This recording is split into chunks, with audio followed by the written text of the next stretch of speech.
Hello, everyone. My name is Gavin, or at least that's what I'm calling myself, and welcome back to another Staffer Case stream. Now, those of you who are familiar with the Staffer Case streams might be wondering, hey, Gavin, isn't this stream cursed? Don't you suffer horrible, debilitating injuries or disasters every time you stream this game? To which I would say, yes, I'm feeling like crap right now, but I'm going to take a crack at this anyway. Because if we don't the only way to beat a curse is to ram your head against it until it submits. Hello, Shira. Welcome, welcome. So, for those of you who may or may not have been here for our Chapter 2 stream 2 weeks ago, we investigated a magical murder at a... Oh yeah, I've been... I think you've popped in for a couple. It's like a little detective game with magic, where you do paperwork to solve crimes. So, last time we solved a little mystery at a, oh god, I forgot how stupid that word is. At a creature breeding facility or something like that. Because that's what they call little magic animals. They're creatures, and it's spelled stupid and everything. But, yeah, so we solved that, and we found out who the killer was, and I had a fun time voicing him. And then our, lie detecting partner, Thena, who is Canadian for some reason, despite this game being in Britain, did something very illegal. Well, I guess technically not illegal, but probably some flavor of unethical. So now that's some baggage we're probably going to have to deal with down the line. But in the meantime, we're just going to power through and investigate more games investigate more mysteries the best we can over here. So let's dive on in. Which chapter are we looking at here? We did 2, 3. Here we are. The Wizard's Room. Staff. Tools that exist with mysterious powers. The body of a famous staff collector was found sliced in half, vertically. Okay, so this one's going to be Brian-focused, it looks like. Also, I'm going to have to adjust the voice I do for, what was her name? Pandora, the leader, because it wasn't picking up on the mic, I think. Quiet voices don't seem to do well with the microphone for me. That case finished up faster than usual. Indeed, the fingerprints on the incinerator played a critical role. I'm glad you came with me. But it was your choice to bring me along. Weren't you certain you'd need my skill after one look at the case file? You tend to overestimate my abilities, Detective Brian. The sergeant was away, so I had to choose between you and Detective Thena. And I couldn't pick her, could I? She's crazy. For your information, your conversation is being broadcast live to a certain Detective Thena. After all, Detective Thena has so much more on her plate. Mostly wrongful death paperwork. But of course I do. Sorry I couldn't tag along, note. Good, I'm alive. Detective Brian, could you tell me in advance when you're radioing in? Sorry about that. I'm known to keep my spork turned over when I'm working. These sporks the Bureau supplies to detectives. If you speak with the spork part facing down, you can transmit to any other spork in your set. Honestly, it looks ridiculous talking into an upside-down piece of cutlery, but the quality of the transmission is vastly superior to any existing walkie-talkie. It fits in one hand, and the sound is so crisp that you'd think the person was right next to you. It doesn't seem to have a limit on the range, either, and the reason for that... These sporks we use. You said they're a manifestation of staff, right? That they are. It doesn't work through any mechanical means, but by a skill that shares sounds, allowing for calls of such high quality. Skills, just like the staffers. Yet unlike the staffers, staff needs a trigger. Trigger.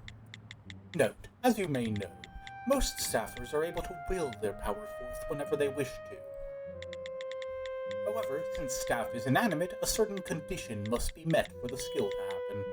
We call this condition a trigger. In the case of our sporks, the trigger is the fork prongs pointing to the ground. When that happens, it uses its skill to share sound. A trigger, like we're setting off a gun or something. Note, sometimes you ask rather obvious questions. Aren't you supposed to have learned all this in school?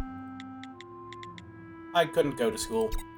Back, my hometown was a rundown backwoods town you only see in Western movies.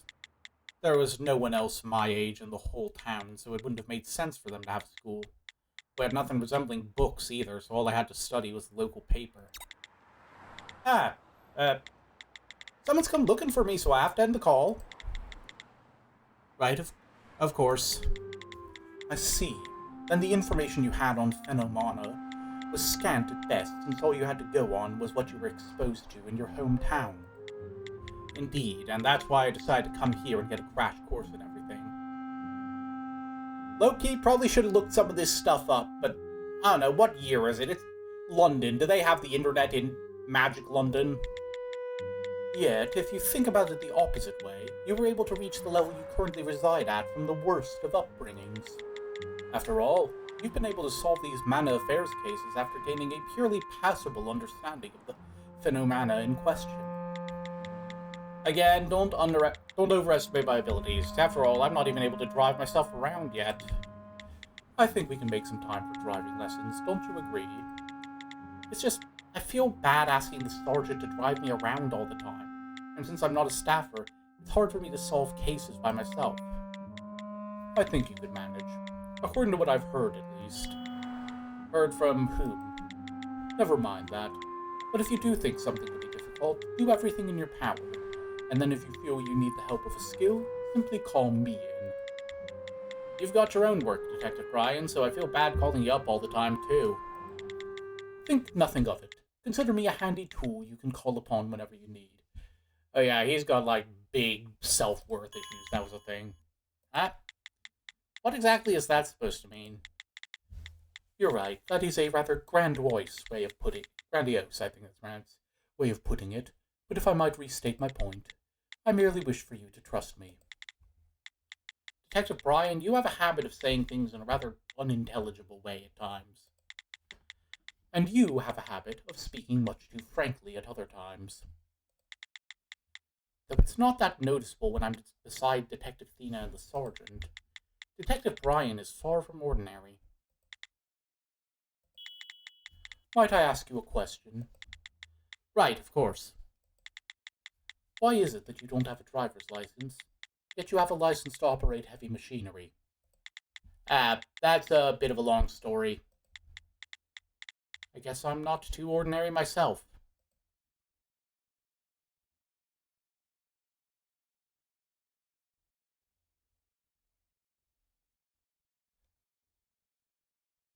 Alright, London branch, here we are. Back home at the office.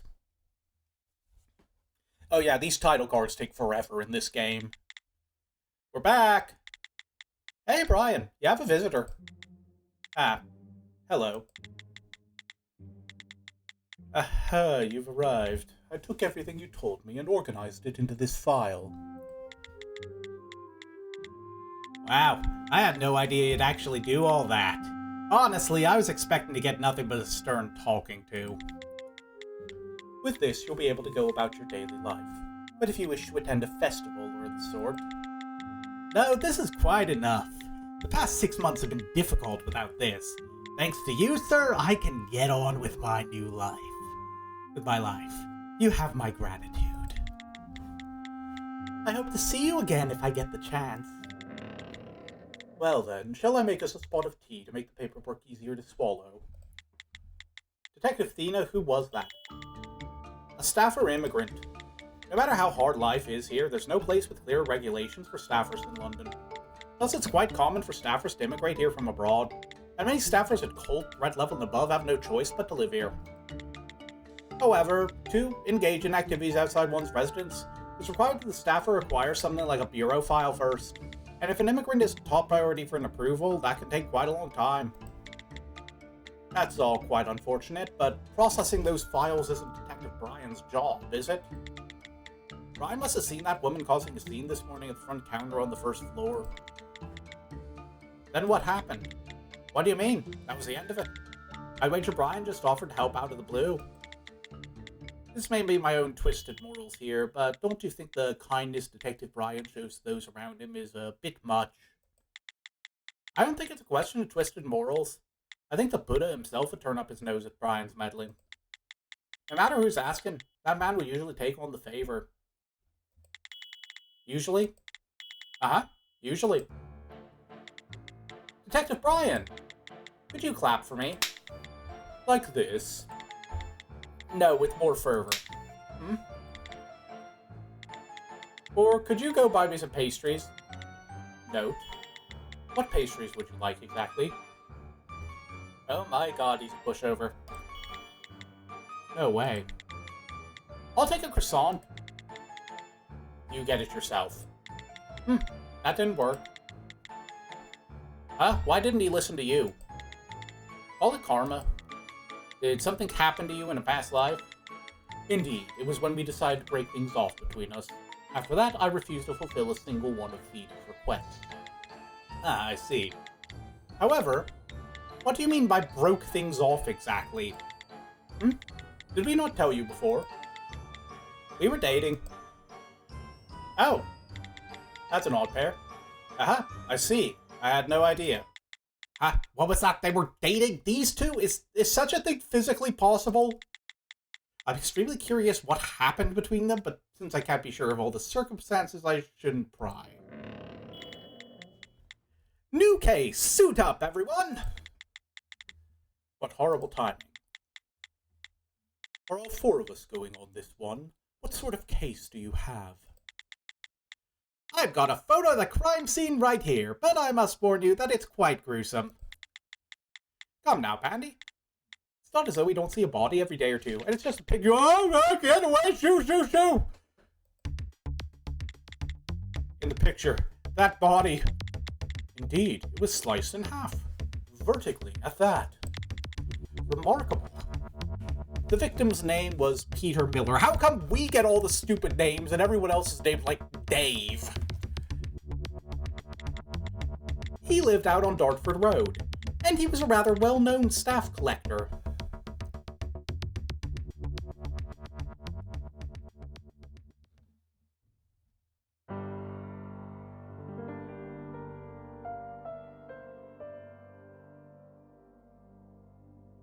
Alright. Ooh, shiny things to poke around with. Yeah, you would think that. I swear we had some, like, weird-ish ones last time. Like, what was Hawes? That was the guy I loved. The guy who spoke like this. That I kind of slid my jaw around when I was voicing him, and he just put emphasis on random words. I missed Hawes. Dang it, Thena.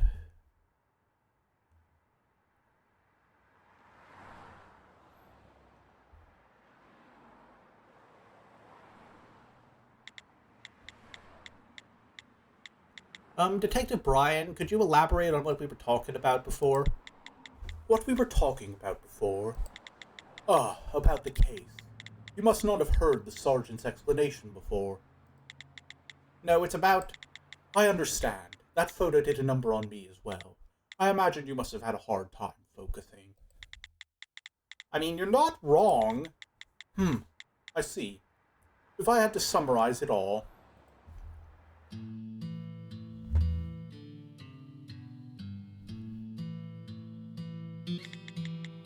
Our victim's name was Peter Miller. Rumor has it that after retiring from the military, he amassed a considerable fortune by investing in an automobile company. Sounds like a pleasant person. That's usually a sign of good moral character.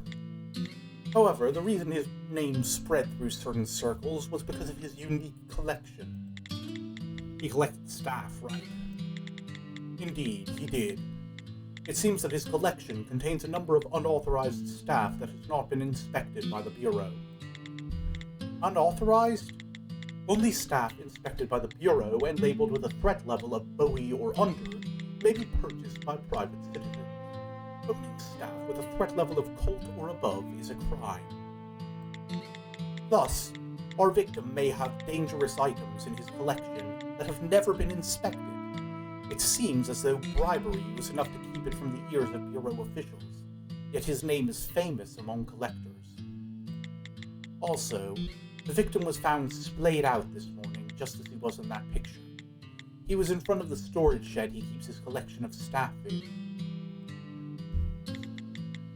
First on the scene, discovering the body, was none other than the victim's wife, Ellie Miller. She's a staffer, but her threat level sits the lowest, at unarmed. She doesn't have a skill capable of slicing a man in twain. Such a feat would be impossible with any ordinary object. However, the victim's collection, stored nearby the scene of the crime, is full of objects far from ordinary. Considering the state of the victim's body, there is a high likelihood that the unauthorized staff from his collection played a part in the crime. This case will be centered around investigating the staff in his collection.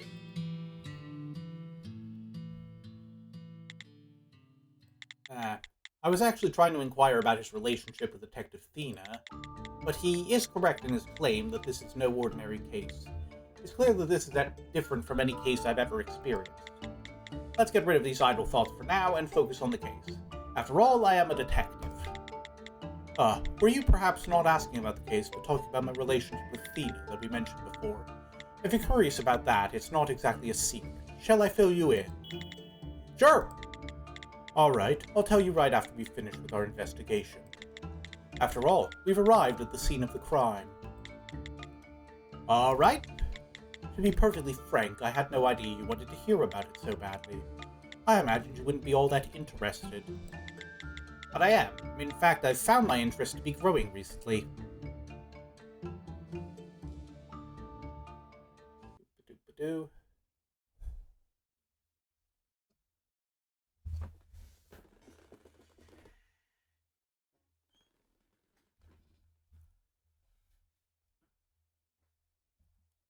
See what I mean? These take forever. The front yard is quite large. We can't be sure if all the rumors are true, but it certainly seems as though the one about them having a considerable fortune is correct. I don't think the size of their residence is of great importance. In fact, it reminds me of my childhood home. Is that so, Detective? Then you were born into money? That his overwhelming kindness stems from some sense of noblesse oblige? Not that any of that matters with the situation as it stands. Huh? Perhaps the stores shed over there is our crime scene. Oh yeah, big fan of Layton. I'm definitely looking forward to when the new game comes out, but I haven't been paying attention to any of the trailers. It seems as though the Sarge and Thena have beat us to it. Step lightly. After you.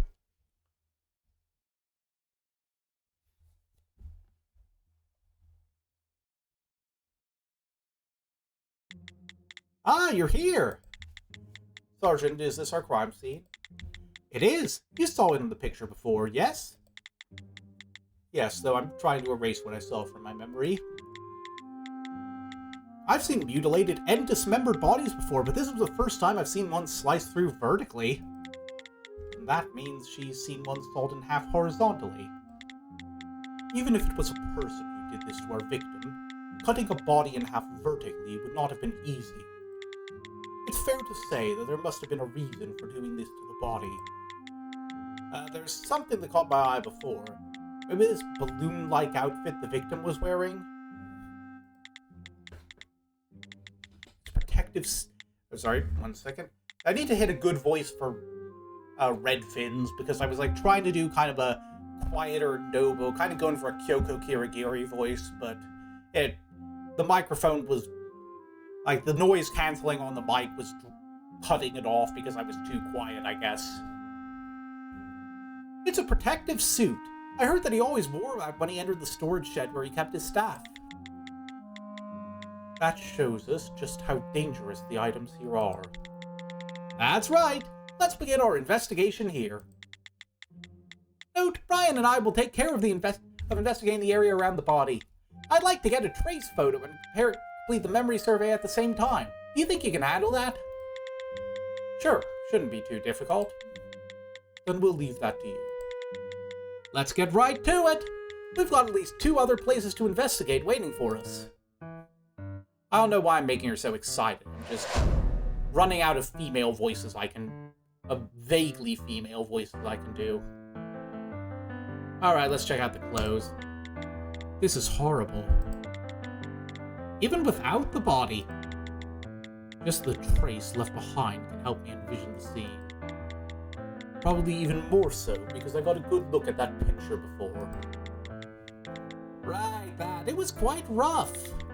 Sorry about that. I thought it unfair that I'd be the only one to see it. Then it was intentional. I'll stop with the jokes. If the victim was wearing this during his final moments, there's a good chance his voice remains with it. If I read the memories it contains, I should get something. Oh, it turned French for a second. And is there anything left? Oh, I couldn't tell what the victim was saying. All I got was the victim yelling at the top of his lungs about something in his final moments. Does that mean he got in a confrontation with someone? Even if it didn't, it hints that the victim knew his death was coming before it happened. Rather unfortunate, really. There is one word I was able to make out, though. What's that?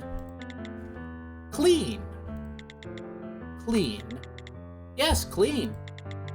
What's that supposed to mean in all this? Let's see the other half of the outfit. This scrap of clothing. It was his protective suit. It looks like he was wearing it. Ah, now that you say it, it does have quite a lot of bloodstains on it. I'm not sure why this one is lying here, but this must be where he usually stores his protective suit. That lines up with the memories I read. Seems as though the victim hated tidying up. It holds the memory of a jolt that feels as though it was tossed onto a chair or something. That's at least a detail, yeah. I feel like I could imagine that, a sort of jab. Yet, is there a problem?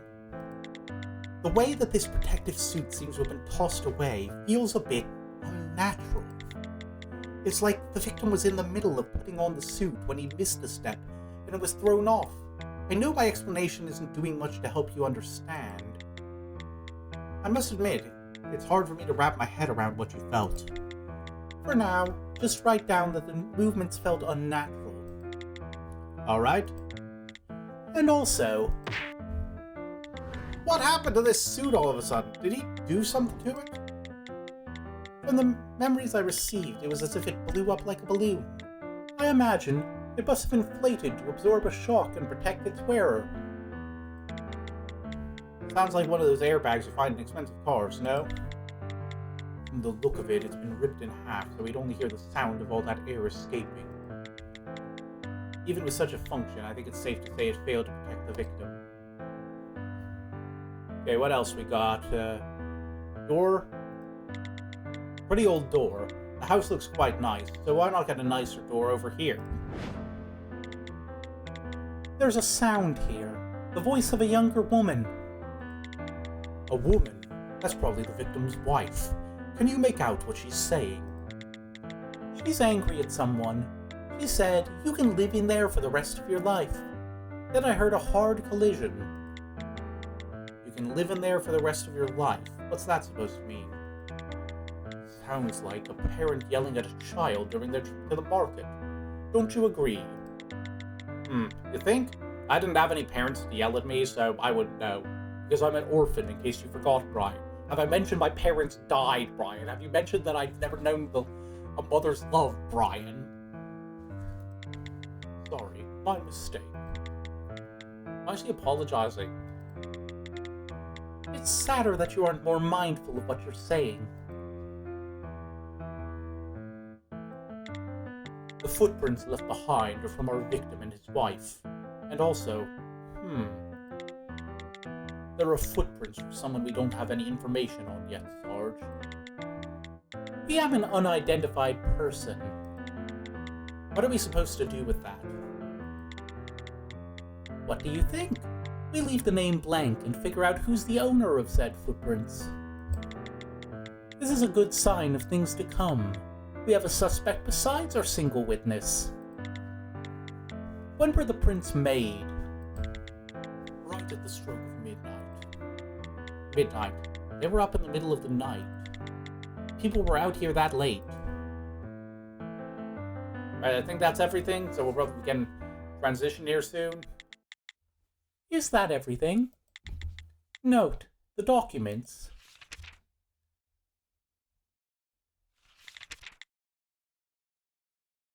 Here you are. For now, we have 2 items to focus on. The first is the people who visited the scene of the crime on the day in question. We have our victim, Peter Miller, his wife, Ellie Miller, and one more person we have yet to identify. The second item is the protective clothing. Somehow, half of it came to lie a distance from the body. But honestly, why did the victim need to wear a protective suit in the first place? This is his home, isn't it? Perhaps entering the storage shed is dangerous. So he wears protective clothing to enter his own storage shed. It's not that note. It's not the storage shed itself we should be paying attention to, but the items contained within. It's almost as if we just finished explaining to you that this room is full of horribly dangerous items. Of course, the staff. The staff contained within that room is all unauthorized, which means we have no idea what skill each carries. We do know one thing, though. At least one of the staff in there is dangerous enough to warrant wearing protective clothing. I see. Let's get in there and start investigating. Sure, if you have a death wish. Huh? Ryan, explain it to him. I told you before, but every piece of staff has a certain condition, a trigger which activates its skill. The moment we activate that trigger, intentionally or otherwise, we invoke the staff to use its skill. If by chance the trigger is activated by someone or something approaching, the staff could use its skill and someone could get hurt. Ah, I see. I didn't think about it like that. Leave this next part to me. My skill allows me to read trace from a distance. Huh? But what if a piece of staff is triggered by someone staring at it? Isn't that dangerous too? Ah, you could be right. In that case. Do you think you could keep sweeping your gaze around? Good idea. I'll give it a go. So, note, if there's anything you'd like me to investigate, just let me know. Well done, Note. Thanks to you, Brian will be safer than before. No, it's all thanks to your suggestion. Then we'll call it a team effort. For Detective Brian's sake, I better leave poking fun at him for later.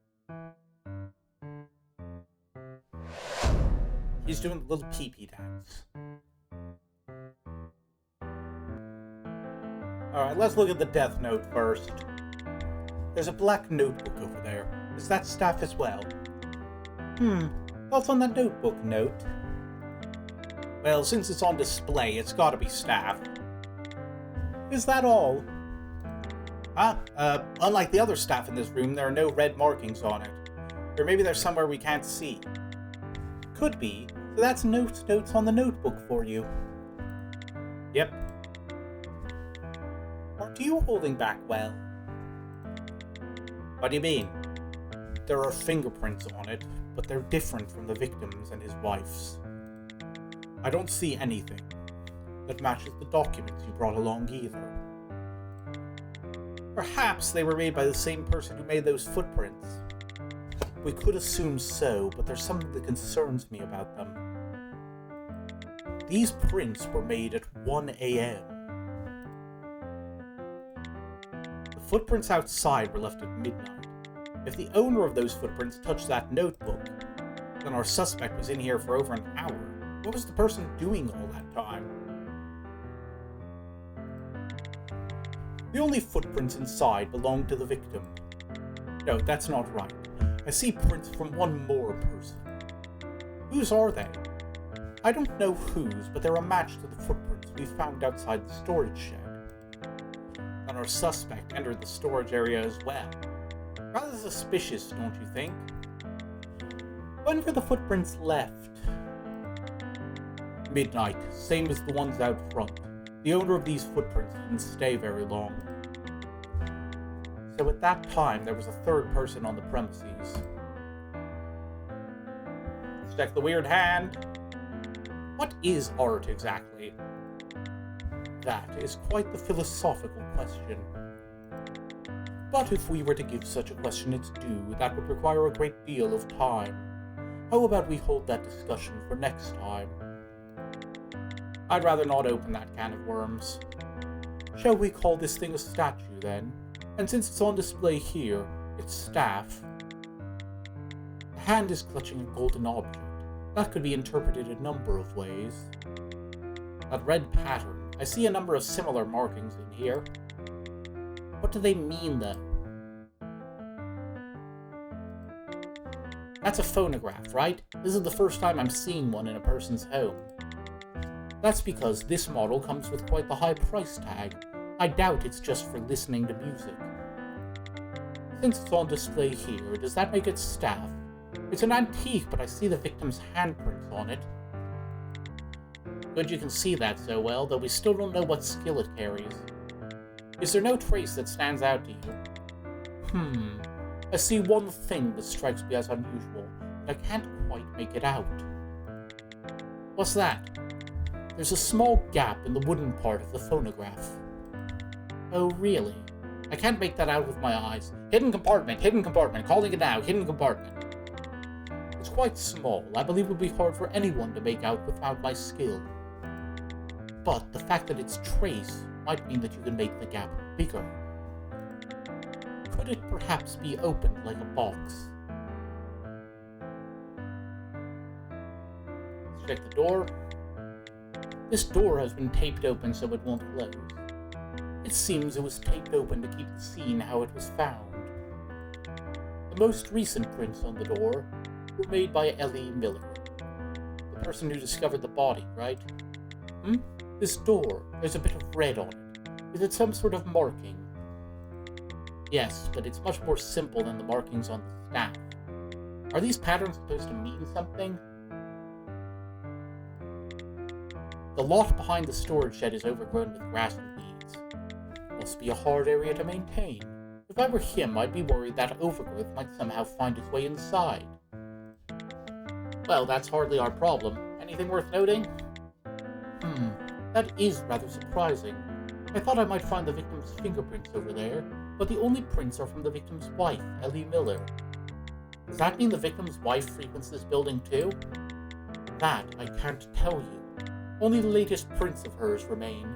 The rest, it looks like they were wiped away. That window's so small, it'd be hard for a person to slip in and out of it. It looks big enough, I could fit through that.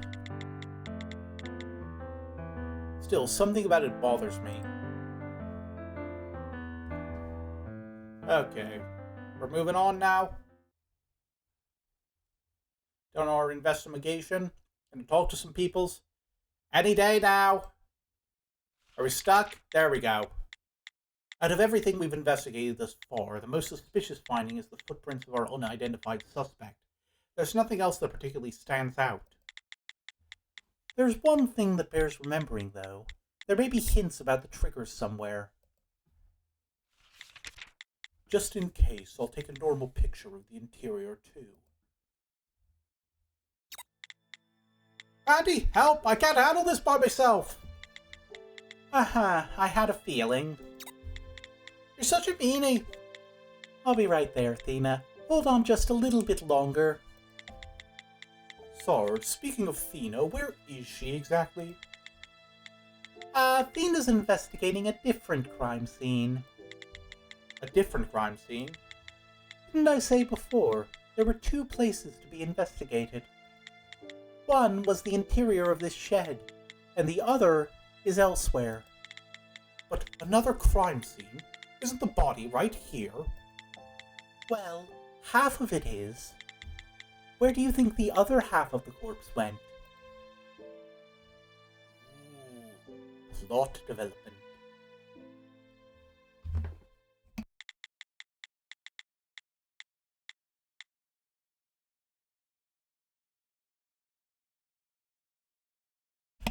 We have to climb up to the second floor. Wherever we're going, it's far from the shed. Sergeant, this is the victim's home. Are you telling us the crime didn't happen in front of the shed? You two will see when we get there. It's too much of a chore to explain, so just follow me. Okay, this is the room. Our second crime scene. Let's some point I was able to imagine what was behind the door before it opened. I could smell that familiar scent, the scent of blood.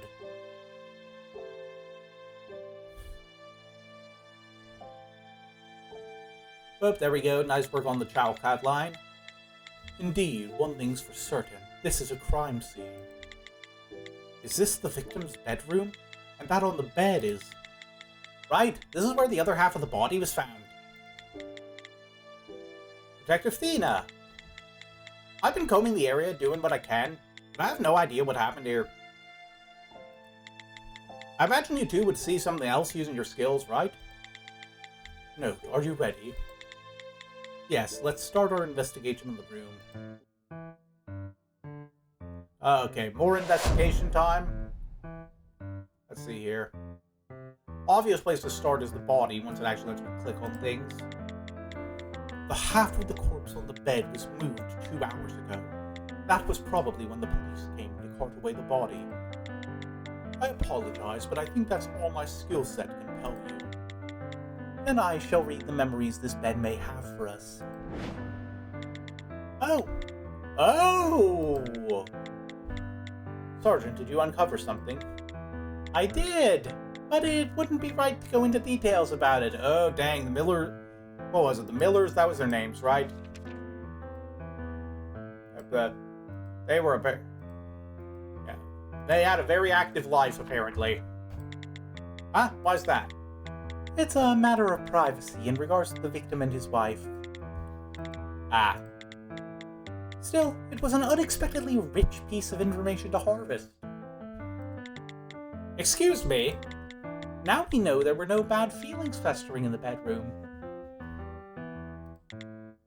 Ah. I mean, I could go into the dirty details if you insist. No, thank you. I'll pass.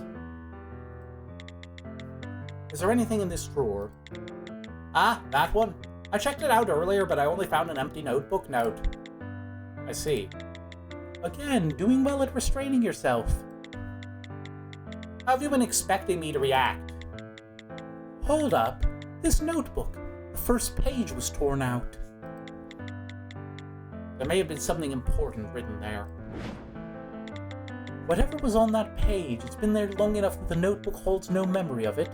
However, the page was torn out quite recently. If that's the case, I might be able to remake it with my skill. If I read the impressions on this page and trace them out, the writing from the page before reappears. So she can use her skill like that, too. Done. The parts written before, I see prices, people's names. So, a receipt. How much money changed hands? 5,000. 5,000 what? Pence? No, pounds, you idiot. What? You could buy a mansion for that much money. 5,000 pounds is like 10 billion Canadian dollar dues. I should know. I'm Canadian. Was it a receipt for an estate sale or something? You'd be justified in thinking that. But something about such a huge sale being written out in a notebook feels wrong. Could I have a quick look at that? Here.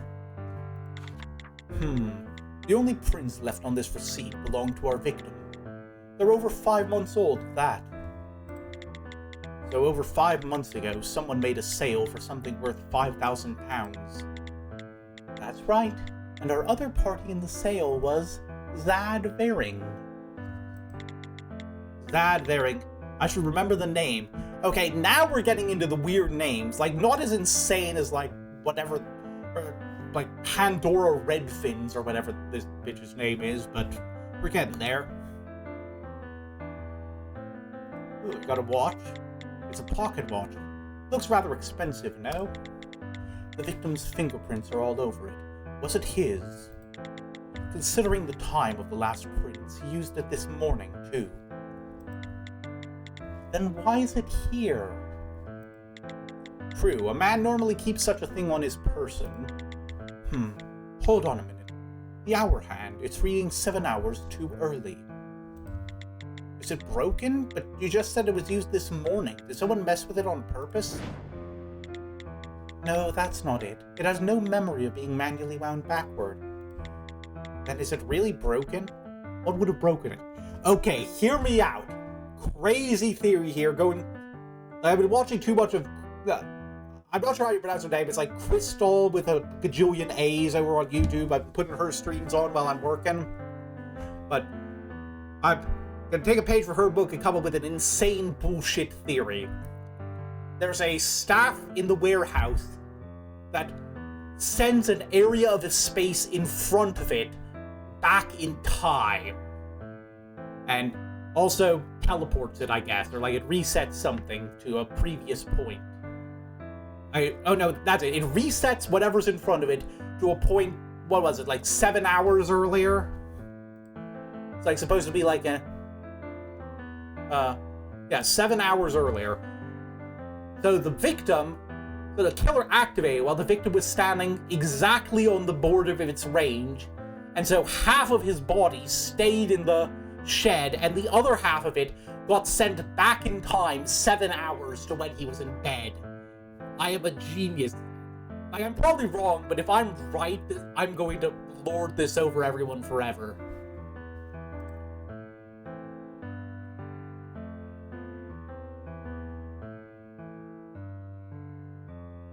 Okay, what else haven't I clicked yet? There we are, bedroom floor. I just have to go at it from this angle. There are footprints on the floor from both the victim and his wife. That's odd. If this is where the murder occurred, you'd find the killer's footprints too. Unless the killing happened in the shed and half the body was sent back in time 7 hours. Even if this weren't the primary crime scene, you'd see footprints from whoever moved the body. If the wife were a criminal, that would make sense, but it's too early to say for certain. Indeed, since it's quite likely that staff played a part in this murder, there's also the possibility that the body was moved through unusual means. Wait, no, I've got it backwards. I'm sorry, that's a very silly theory. Wait, no, do I? I don't know. I was thinking maybe it got sent 7 hours forward in time, because that would mean that would make sense why the watch is early. Detective Brian's voicing his suspicions more than usual, though such action is rather natural for a detective.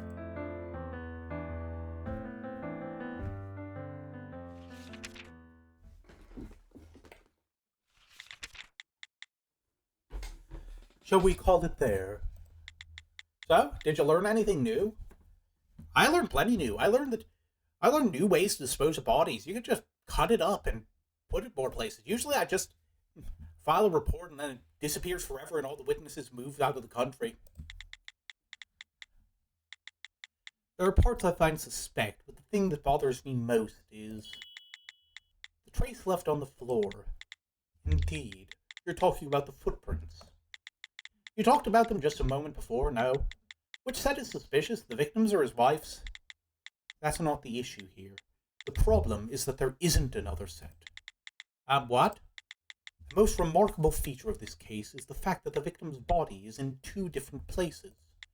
Yet, if someone were to have picked up and moved the body, we would expect to see trace evidence from that person. Aha, but we don't have any evidence that happened, right? There's no evidence of that the entire way up here.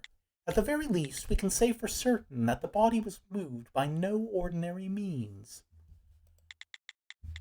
There's a good chance that the corpse was moved using one of the staff he's got displayed in the shed. I'm almost certain, in fact. As expected, we're going to have to know the skill of each piece of staff out there if we're going to solve this case. Lena, where is the victim's wife, Ellie Miller, currently being held? For the time being, I told her to rest out in the garden. She doesn't seem comfortable setting foot in her house yet. A natural reaction, seeing her husband like that. Unfortunately, we don't have time to wait for her emotional wounds to heal naturally. I'd say there's a good chance that this woman knows things about the staff out there. And as cruel as the presumption may be, she's our prime suspect for this. I'm going to investigate the neighboring rooms. You three should head out to the garden and question Ellie Miller. You're going to investigate on your own? I am. However, I'd like you to check and see if there are any other sets of footprints outside, Brian. So we're splitting the investigation of the inside and outside between us. Understood. The staff out in the storage shed was used to kill the victim. Our culprit was probably well versed in the skill each possessed. Ellie Miller. If she knows a lot about the staff out there.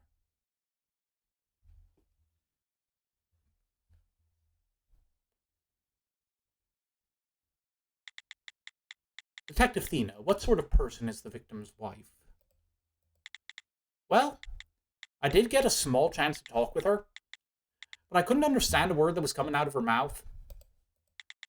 Is that because she has yet to get over the trauma brought on by witnessing the crime? She looked like she was holding herself together at first glance. Holding herself together.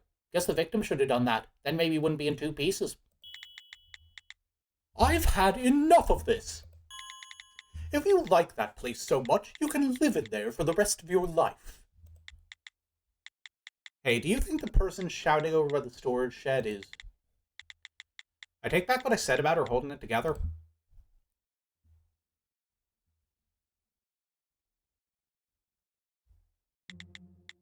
Pardon me, but could you step back a bit? This area is still dangerous to be loitering around.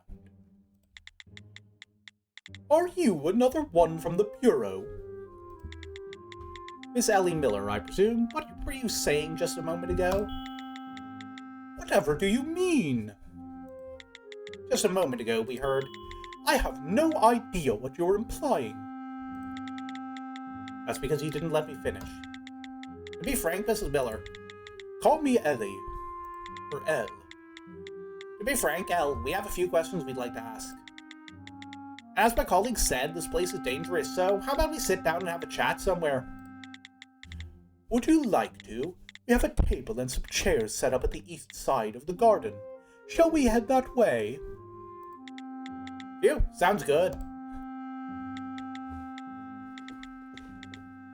Detective Brian, has anything been moved? I checked, but I didn't see any trace of the sort. Seems as though she was just yelling for yelling's sake.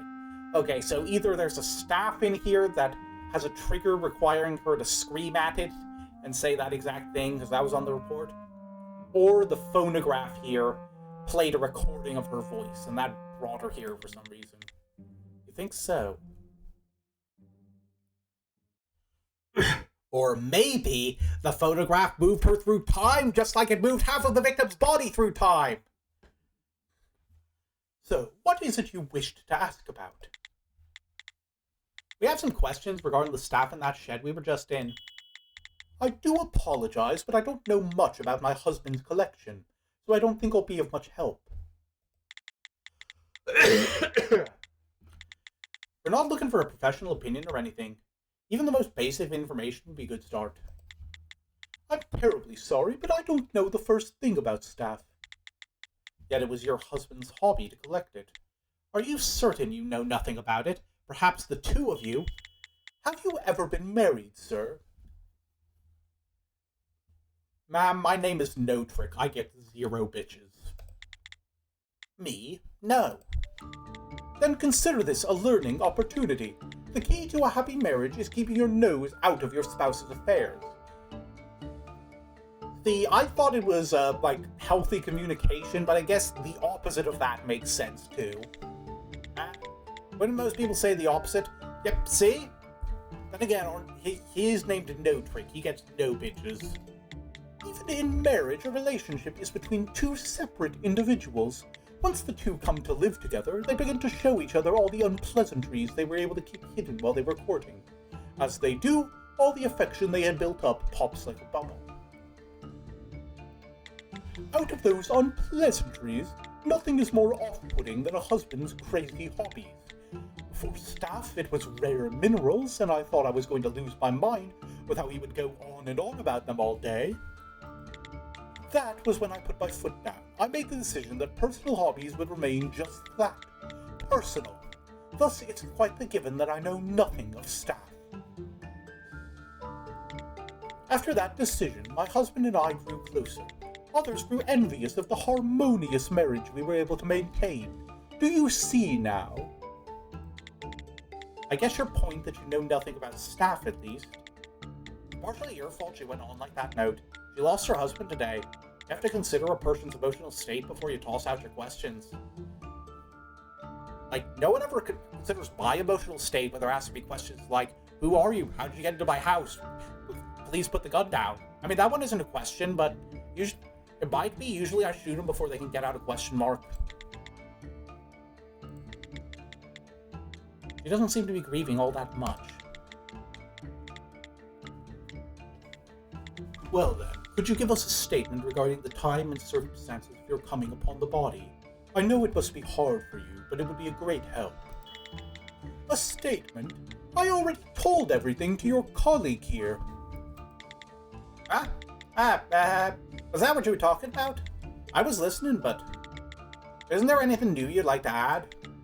No, I told you everything. I witnessed the very moment my husband died.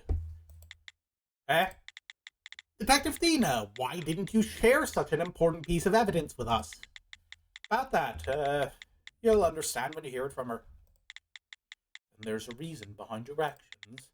Ma'am, I'm sorry to be such a bother, but could you repeat everything you told her for my sake? If I must, listen more carefully this time. Interrogation time, baby!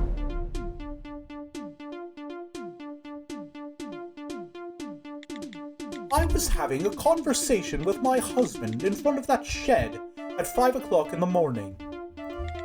My husband, as usual, was inside. I didn't bother to go inside, choosing to lean on the door instead. We finished our conversation, and just as I was turning to leave, I heard my husband call to me with great urgency in his voice. I turned back to him, and there he was in such a state. Well, technically, 2 such states. Here, her testimony. That was one doozy of a statement, and every word of it was accompanied by abnormal heartbeats. She seemed so composed, but she's really quite shaken up about this. It was her husband who died, after all. Seems crazy to me. Like, I wouldn't care if my husband died.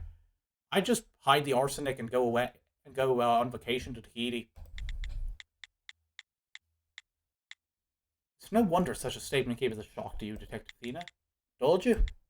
Perhaps it's the trauma brought on by witnessing what she did that's distorting her memories like that. But with staff playing a role in this case, even such a statement cannot simply be ignored. Besides, we can't say for certain she's not feigning insanity.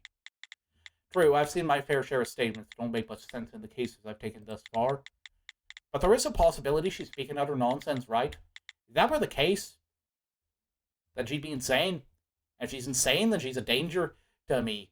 A threat, even. Kind of thing I could justify pulling my gun on in a report. No reason, just spitballing here. We would need to find out whether she spoke the truth or not, right? To start, shall we take a closer look at her statement? Making use of the abnormal heartbeats is a big ask, but if I can find something odd about it, there's a good chance the whole statement is false. So I think it's going to be, she mentioned she leaned on the door frame, and that's a very specific detail to include, so I bet that's not going to match the trace. Let's see here. Okay, so we got the witness statement, going to pin that here. See what do we got? Trace photo. And the door. Mark left by the door closing.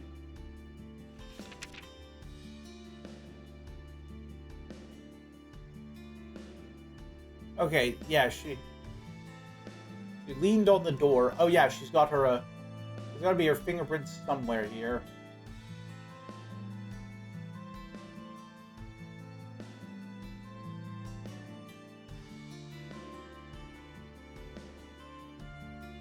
Oh, the fingerprints on the window at 4:30. Is that it? Is there anything else weird at 5? Hey, hold on. She's 3 footprints here.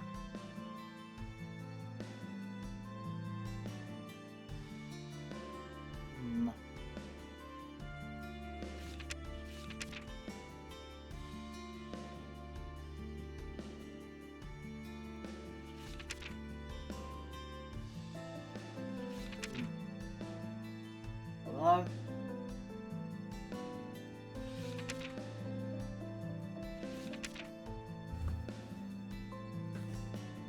Okay, I think maybe it's this and the fingerprints on the window inside.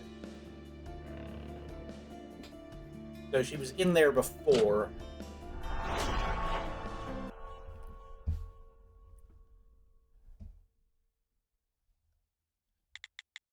Miss, you said you didn't go inside the shed, right? That's right. He was always telling me not to frolic about in there, as if I had any interest in looking at the items he had stored inside. That's odd. If that's the case, how did your fingerprints get on the inside of the window of that shed? Oh, I believe you've got the wrong idea. Excuse me? I'm sure my fingerprints were on that window, but I didn't step foot in that shed to make them. Would you like to explain how that might be? If possible, with an official statement. No, it's not so convoluted as to require a statement. A rather upsetting event occurred last night, so I woke up early this morning and decided to clean that old shed. Not the inside, of course, but the outside. Ah. He cleaned the inside of that shed every day, but why couldn't he have been bothered to clean the windowsill? I couldn't stand to see the layers of filth that he had let build up. I couldn't stand it any longer, so I gave that window a good cleaning, glass and frame. I even reached in to get the inside sill, which is why it's natural for my prints to be inside. But then he had the nerve to get angry that I did that, which led to a small argument. After that, well, I told you what happened. Note, what are you thinking? What are you thinking about this statement? You think she was telling the truth? Do we have any clear evidence to support Miss Miller's claim that she did clean the shed?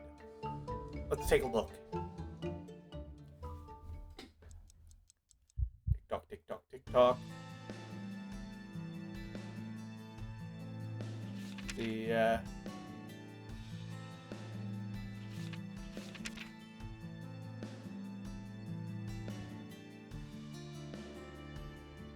What do we got here?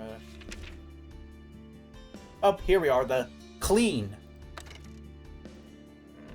He shouted about that and then he yelled about it. But is that really it, I wonder?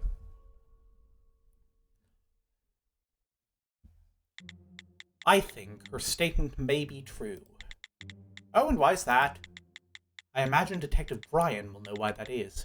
When the sergeant conducted her memory survey, there was a memory left over of the victim yelling, right? That does ring a bell. Ah, I see.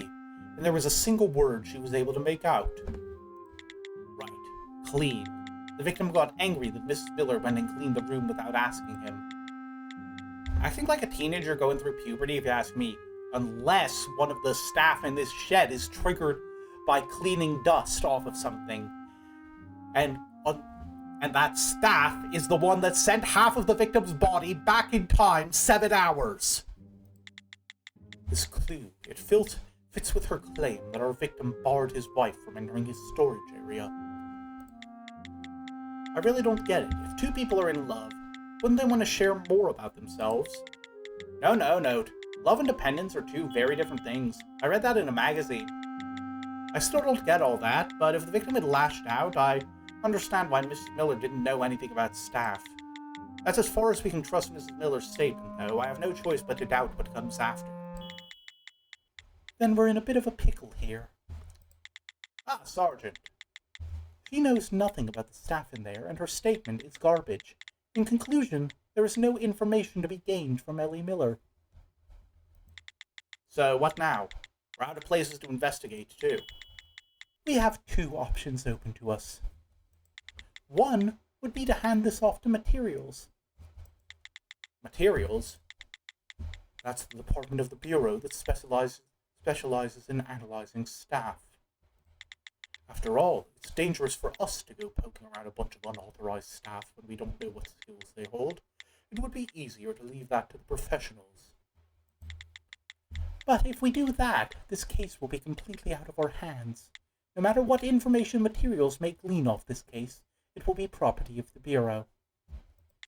We won't see staff being mishandled again, but the information they uncover will never see the light of day, meaning no one involved will know what happened. Not the best of choices. What's our other option? We question someone else who may know something about the staff the victim possessed. The name from the journal.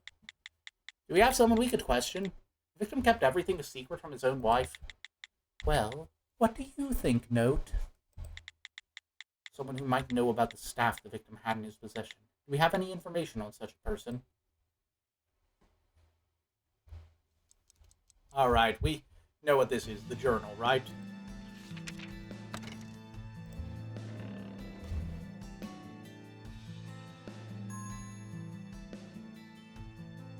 Huh? Really? Hold on.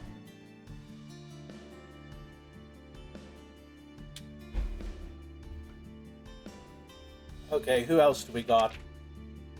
Oh, do we gotta combine it with something, or... No, it's... probably not. So, what are we looking for? Decide.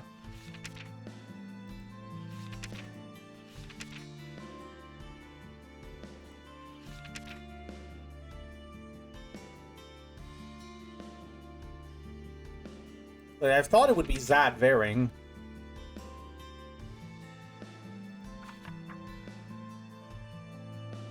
Is it the footprints?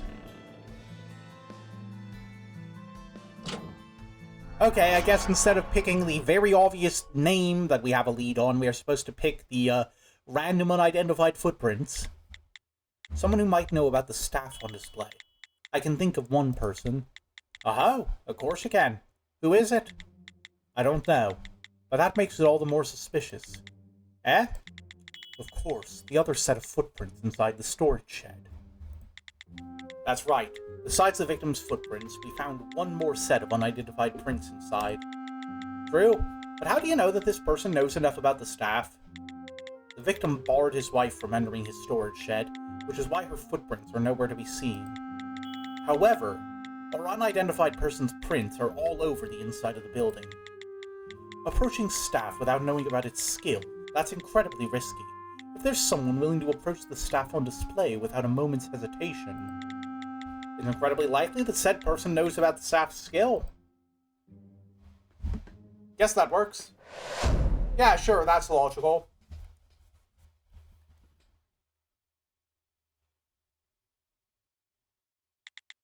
I see. Well, I have an idea of whose footprints those might be. I've been absolutely beside myself, so I must have forgotten. We had a visitor last night. I couldn't tell you the exact time, but we were just about to climb into bed and go to sleep. Dear me, how could I forget such a thing like that? Who was it? Willie Montague, a friend of my husband's and a fellow collector. Yeah, he has a very, eccentric rich person name. A collector, you mean?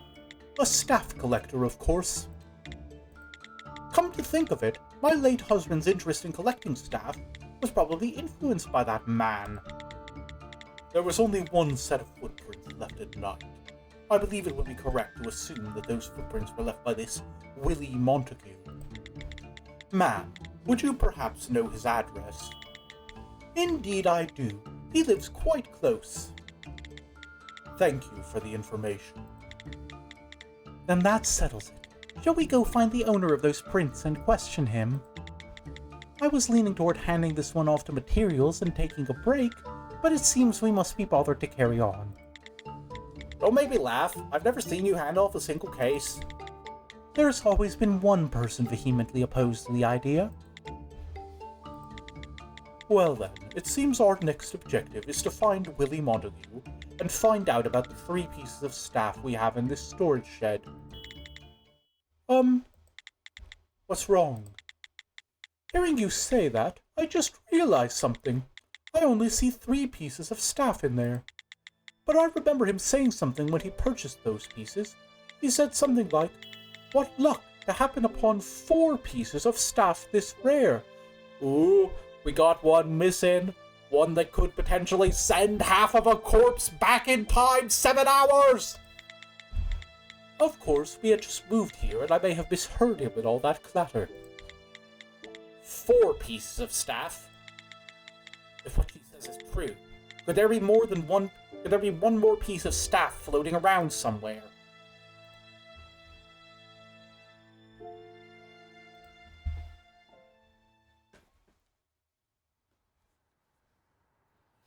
Okay, go get a sandwich. You know how long these title cards take.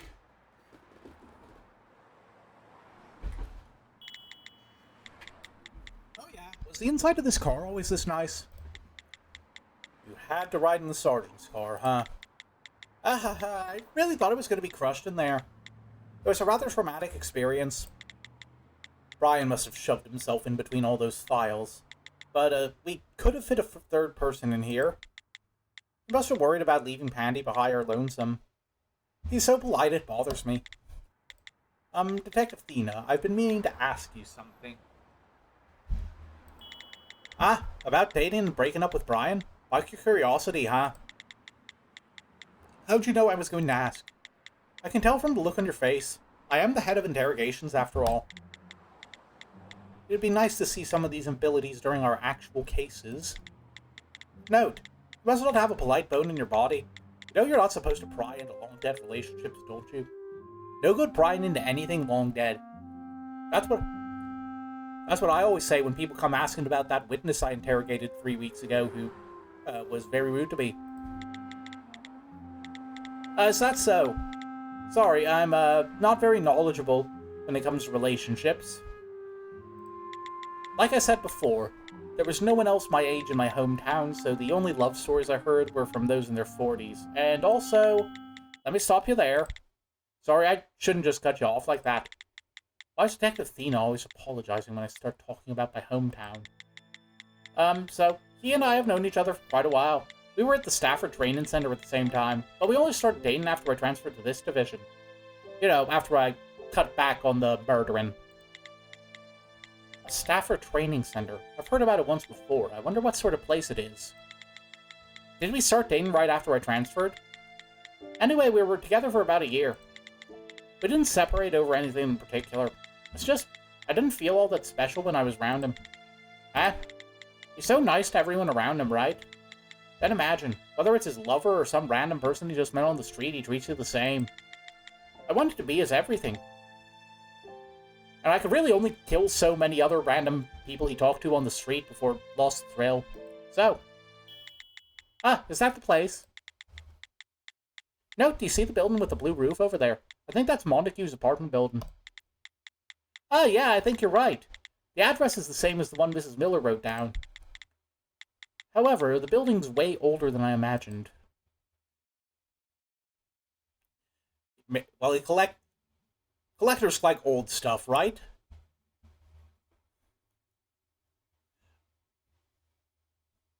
Well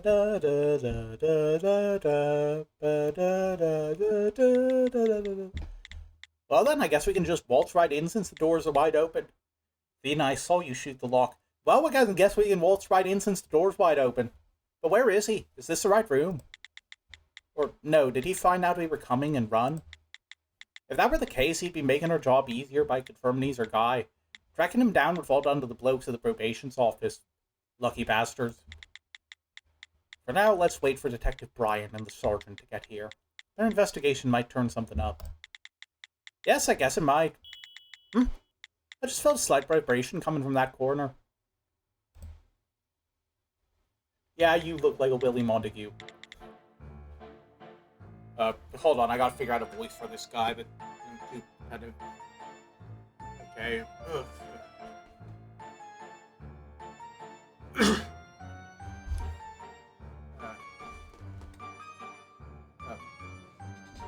Did you catch that? Dang it, I don't have a voice for him yet.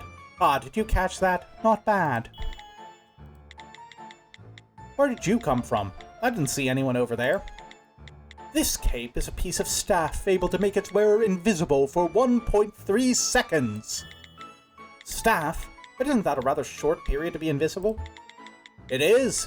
So, to make up for that downside, I needed to hide myself under the bed. How is that any different from just hiding under the bed in the first place? I'm not sure what brings you here, but you do well to leave quickly.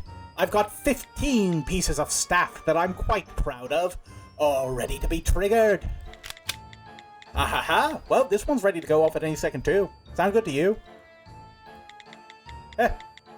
Do you think a gun is going to do anything to stop me? Oh, so you have some way of stopping it? Does that mean I can pull the trigger? You want to waste a bullet? Let's cut it out with all this waste. And in a recession of all times. Plus, if I somehow let my guard down and failed to stop it, we'd both be in for a world of hurt. For some reason, it seems like he's losing some of that confidence from before. Note, have you met up with Montague already? Currently confronting the man. When are you and the sergeant due to arrive? We just arrived, but it's going to take me a moment to wiggle out from between all these files. We'll be up there soon. Seriously, where would you be without my help? I'm so ashamed. Isn't it the sergeant who got you into that mess? Staff with the power of communication that takes the form of a spork. You lot with the Bureau? That's right, you know a lot about these sporks. Though the Bureau has never made an official statement about them, their existence is quite well known among collectors. Rumors abound regarding the Bureau producing staff in the shape of sporks. I see. I think I know why you all came looking for me. I imagine this is about my friend and associate, Peter Miller. Can we get some information from you? I guess I can help. Officer Blondie, would you mind lowering the gun? Yes. Does that mean I can't shoot you once? Or... I can't be making holes in my walls. It's a matter of setting up the proper environment. Plus, wouldn't you have to fill out a bunch of paperwork for discharging your weapon, officer? Doesn't that seem too much of a bother? Meaning, in the end, he can't stop said bullet. Mr. Montague, you visited the Miller's house last night, did you not? What if I did?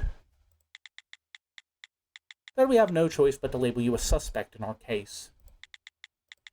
I mean, there's no need to be so worried. This is only a formality. We just need to know what happened last night. That's not too much of an ask. Alright. Seems like the perfect time for my hat that amplifies sound! Or you could just use a microphone.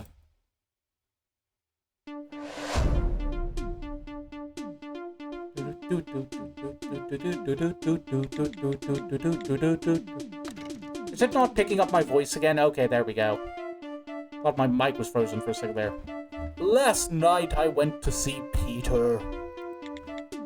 You must have already known that, which is why you're here. I visit Peter's house quite often. But I didn't set foot in his storage area yesterday. I'm not even sure what the lot of you are investigating. Just ask Peter if you need confirmation on any of that. Oh, he doesn't know he's dead. To sum up his claims, he knows nothing. Ah, Detective Brian. Rescue mission complete. No, you can't call it a rescue when it was your fault, Pandy. I know nothing. This is true regarding the case. Yet I can't help but take offense to the fact that it sounds as though you belittle my intelligence. I apologize if you found that insulting. But for the good of our newfound relationship, I would suggest you refrain from making false statements. Excuse me? What did you just say? Would you like to become a sacrifice to my brooch here? Probably just another useless piece of staff. I bet Detective Brian figured it out the second he stepped foot in here to start this investigation. The obvious lie in Montague's statement. Aside from the fact that he doesn't know the guy is dead, uh, let's see, where was his statement?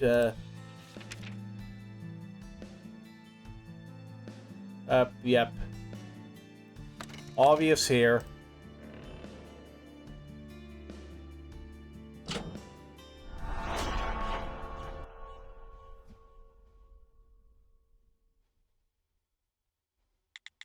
Mr. Montague, you claim to have not gone into the storage shed yesterday. But you went in there, didn't you? Into the shed. How do you know that? Thankfully, he's going the route of honesty. I was worried about how I was going to trick him regarding Brian's skill. Did Peter see me? Huh? No, that's clearly not the case. As you said, I did step foot in that shed. But it was my destiny as a collector. To put it another way, I stepped in there, but I never laid a hand on the staff inside. You understand? Huh? What are you trying to say, exactly? Did you explain to him the circumstances surrounding the case? We did not. He already knew what was going on before we got here. Rumors travel fast. Considering the unique circumstances we find ourselves in, that doesn't come as much of a surprise. No, for some reason, I don't think rumors are traveling much at all today. Could it be? Is it actually that Mr. Montague has the wrong idea about our case? Now that I'm thinking about it, there's a part of his statement that doesn't make much sense. If he knew what was going on with the case, there's part of his statement he never would have included. Okay, so now we're pointing out the obvious. He thinks the dead guy is still alive. Like, that's our second stop here.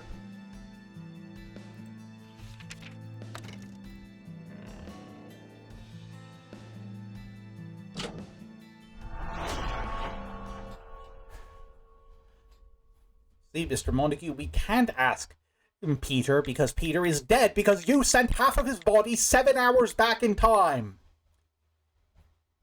Mr. Montague, you said we could figure out some things if we talked to Mr. Miller, right? What exactly did you mean by that? What did I mean? I meant it exactly as I said it. Peter will always have my back. Well, I can get... Don't know if you will. I think if we preserve it quick enough, you can have half of Peter's back. Not the easiest statement to stomach, given his circumstances. Is it so cowardly to appeal to the affection of a loved one? You still know nothing of this world, my young friend. What bearing is that supposed to have? This has nothing to do with infection. Have you no respect for the deceased? The deceased? Of course. Mr. Montague, I believe there's been a misunderstanding. I'm pretty sure you haven't quite figured out why we're here. Pardon? What are you implying?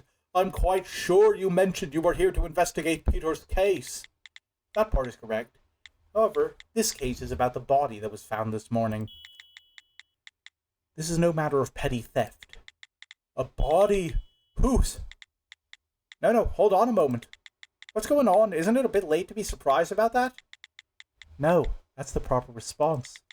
It is, after all, Mr. Montague is just hearing the news of the murder. What? Then what have we been talking about this whole time? That's the strange part. To think the deceased victim could prove your innocence. That's not to mention the fact that there was no abnormal heartbeat when he talked of his friend. Of course. Come to think of it, Mr. Montague hasn't mentioned a body or a corpse a single time. Considering his responses, the case he's referring to is theft, not the murder of our victim. Does that mean he broke into that shed to commit theft? Excuse me, all this talk of bodies and corpses, was this victim of yours by chance? I'm afraid so. This morning, we found the body of Peter Miller. No, that can't be true! I had no idea to think something like that could have happened. I was sure you were all here because of the staff I stole. Mr. Montague's mask has been peeled away. It won't be hard to get the truth out of him now.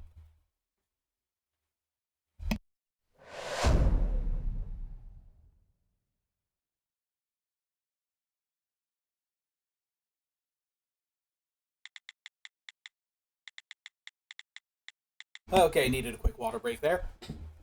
Just as you suspect, Hall, I did steal a piece of Peter's staff collection. His tone of voice has shifted. Probably because he's finally realized the seriousness of the situation. Here's this bloke's real personality. Peter said his collection contained pieces with real historical value. He always kept the pieces hidden rather well, but he had a habit of showing off the receipts to let me know how much he'd spent on them. In comparison, my collection is just a bunch of random staff approved by the Bureau. Thus I began to envy him, and then I did something rather childish. That it was? Last night, I snuck into his storage shed, and I stole a piece of his collection. Where is that stuff now? It's in that safe over there. Ah, this one. The fourth piece of staff that was missing from the scene of the crime. If the piece of staff Montague stole is the same one that took the victim's life. Ah, you shouldn't go around touching things. The combination is... It's open. How? I'm a detective. What she just did is closer to the work of a thief. Did she just use her skill to figure out the combination? I could have done that too, you know. That would have taken me slightly longer. With all the stuff I have locked in my desk drawer, maybe I should find a new place to store it. Ah, like that nice letter you have in there. Am I too late? What are you trying to pull? Huh? The safe's empty. No, that's impossible. I put it in there at 1 a.m. I'm sure of it. This can't be. It's really gone. What? Was that another of his lies? Think for a second. Are you sure you didn't move it and just forget where you put it? Hold up. Boneheaded Theory Part 2. We were wondering why the pocket watch was behind 7 hours, and it didn't just travel 7 hours back in time. It was the staff that traveled 7 hours. That sent half the victim's body 7 hours back in time.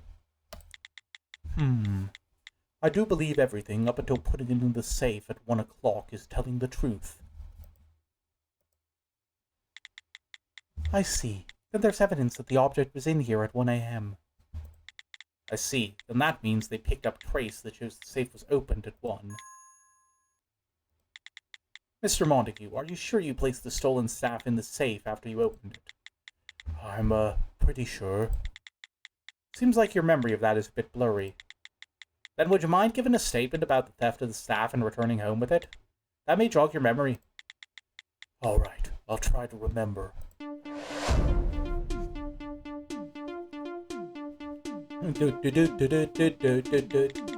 Last night, I went to Peter's house and had a talk with him.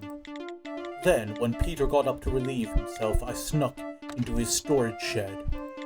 Since he always leaves the front door open, you can walk straight inside. That's when I stole his notebook, the smallest piece of staff in his collection. Since Peter was still away, I told his wife I was leaving and headed straight home. When I went to slip the notebook into the safe, I was rather surprised when a dried flower he was using as a bookmark slipped out. But I put it back where it was and locked it up in the safe. I'm sure that's what I did, so why isn't it in there? Did I say something you found odd? Sarge, this is... Indeed. What exactly is going on here? Mr. Montague, there's a rather large problem we found with your statement. It's just... Yeah, obviously, the notebook is the first issue. Because that's in the place. Let's see, the statement... Pin this here. Where's the room here?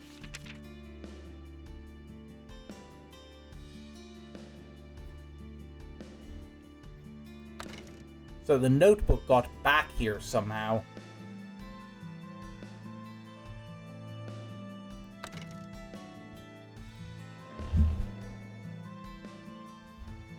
There we go.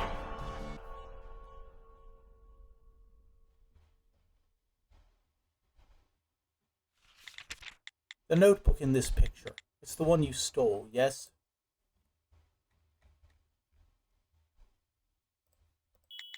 Yes, that's the one. Huh? But that's... Well, it seems as though we found the stolen staff. Seriously? Where is it? Mr. Montague, this picture. It was taken right before we came here. What? When we checked the victim's storage shed this morning, the notebook was right where you see it in this picture. What? Does this old man know anything at all? I'm not so sure what's going on anymore. All we can tell is that he isn't lying. Montague would have no reason to bring charges upon himself. Also, his heartbeat shows that he really has no idea what happened, and yet... It's true. He stole that piece of staff, and he locked it in his safe. No, he couldn't have. It's gone. Then there's only one explanation. The staff teleported out of the safe. I was thinking the same thing. Since the staff was no ordinary object, I wouldn't be surprised if it could teleport. Well then, it seems likely that the Black Notebook's skill is teleportation. Probably triggered when the flower petals fall out of the book. That sends it back in time. Back in time 7 hours! That's not the only thing we figured out. Because it activated its skill, that means its trigger condition was also satisfied. The staff's trigger was somehow set off while it was in that safe. Oh, then we figured out the secrets of one of the pieces of staff. However, there are still at least 2 more pieces left to figure out. Sorry, got the hiccups for a second. If Mr. Montague knows nothing of their skills, then we've... Ahem. If you wish to know about the staff and their triggers, how's about you track down the person who sold them to him? You know the seller. I'm also a bit of a collector. I know the person you'd have to go see if you wish to get your hands on unauthorized staff. Of course, I've never dealt with her due to a lack of funds. The staff seller's name is Varing. Perhaps it's her Peter bought the staff from. Mr. Montague, would you happen to know where you could find this Varing woman? I do. She has a little shop in a nearby slum. From the outside, it looks like the building is being demolished. But I assure you it's a perfectly normal shop on the inside. Varing was the name in the, on the receipt that we found. Or the, receipt that we robbed out of the notebook. Either way, it seems as though we made the right move in coming here. I'll draw you a rough map showing how to get there. I'm not sure if I'm worthy of saying such a thing, but please, solve this and let Peter rest in peace. We promise we'll do our very best, but don't you forget how low you stooped. Of course.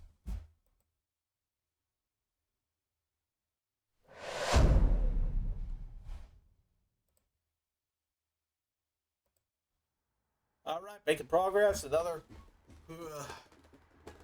rat sandwich.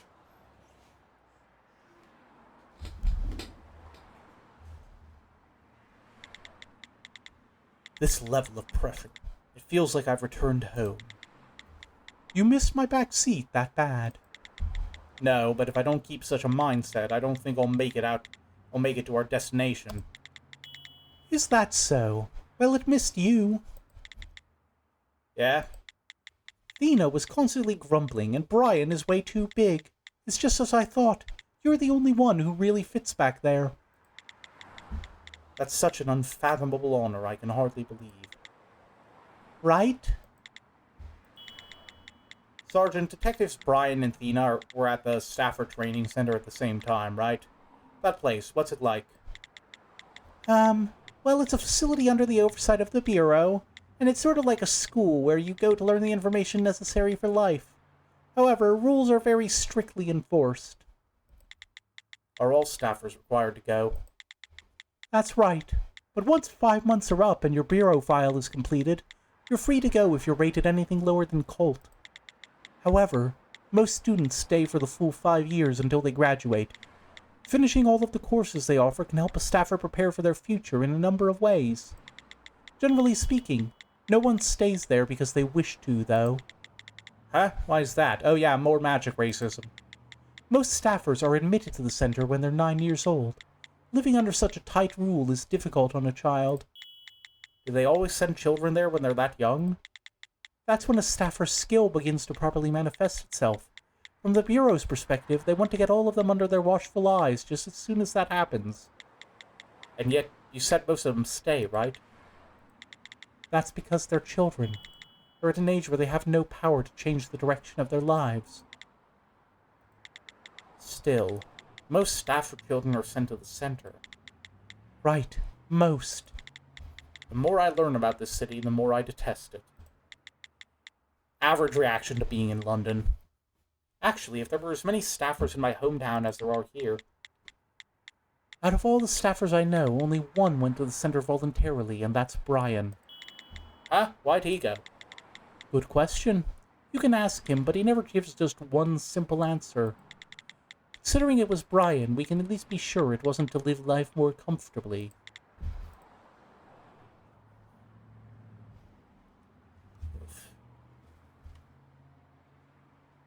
Alright, here we are, Vering's shop. Who do we got here? Oh, 2 new characters, 2 new voices. Brace for impact. Thank you for your continued patronage. No, thank you for the great service. With so many items I didn't know were staff, it's hard enough getting rid of them all. The thought of the Bureau coming to take them away was rather frightening, and a bit of a waste. Well, if you find any more staff, you know where to bring it. This store is a place of refuge. Hello there! Everybody hands up. Everyone, please remain calm. If you don't resist, we won't have any further outbursts. Well, those are Bureau badges. Let's get out of... Where'd you go? I'll be seeing you. Don't leave me here alone!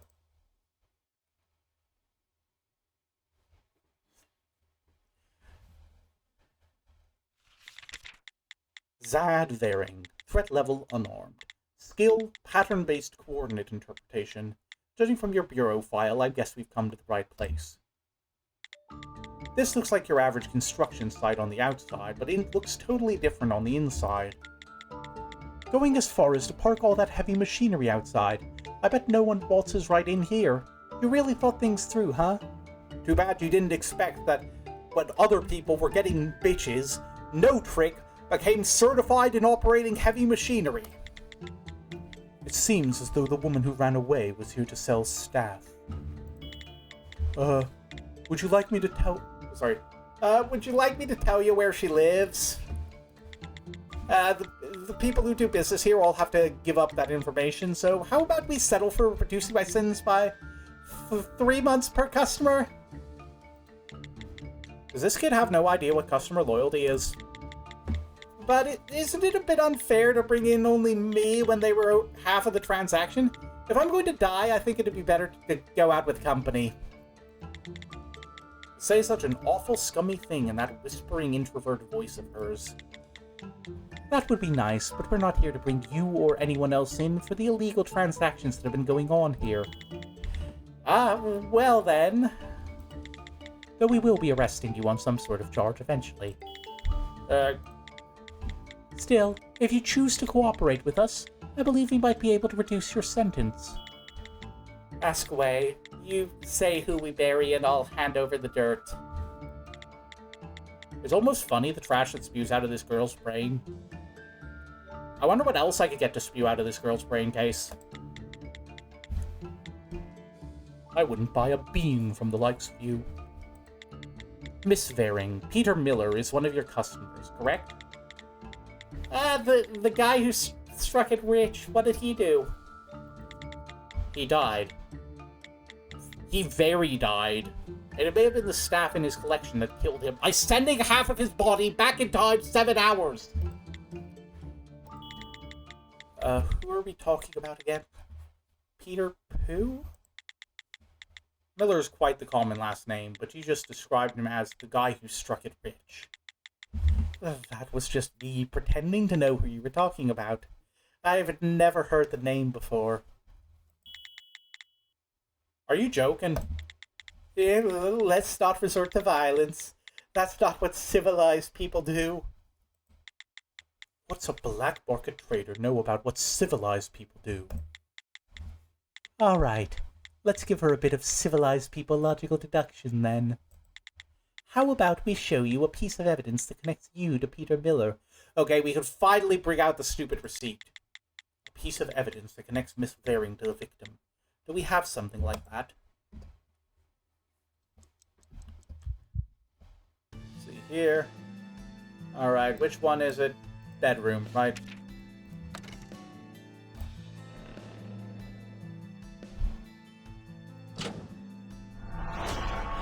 Ding, ding, ding, ding, ding!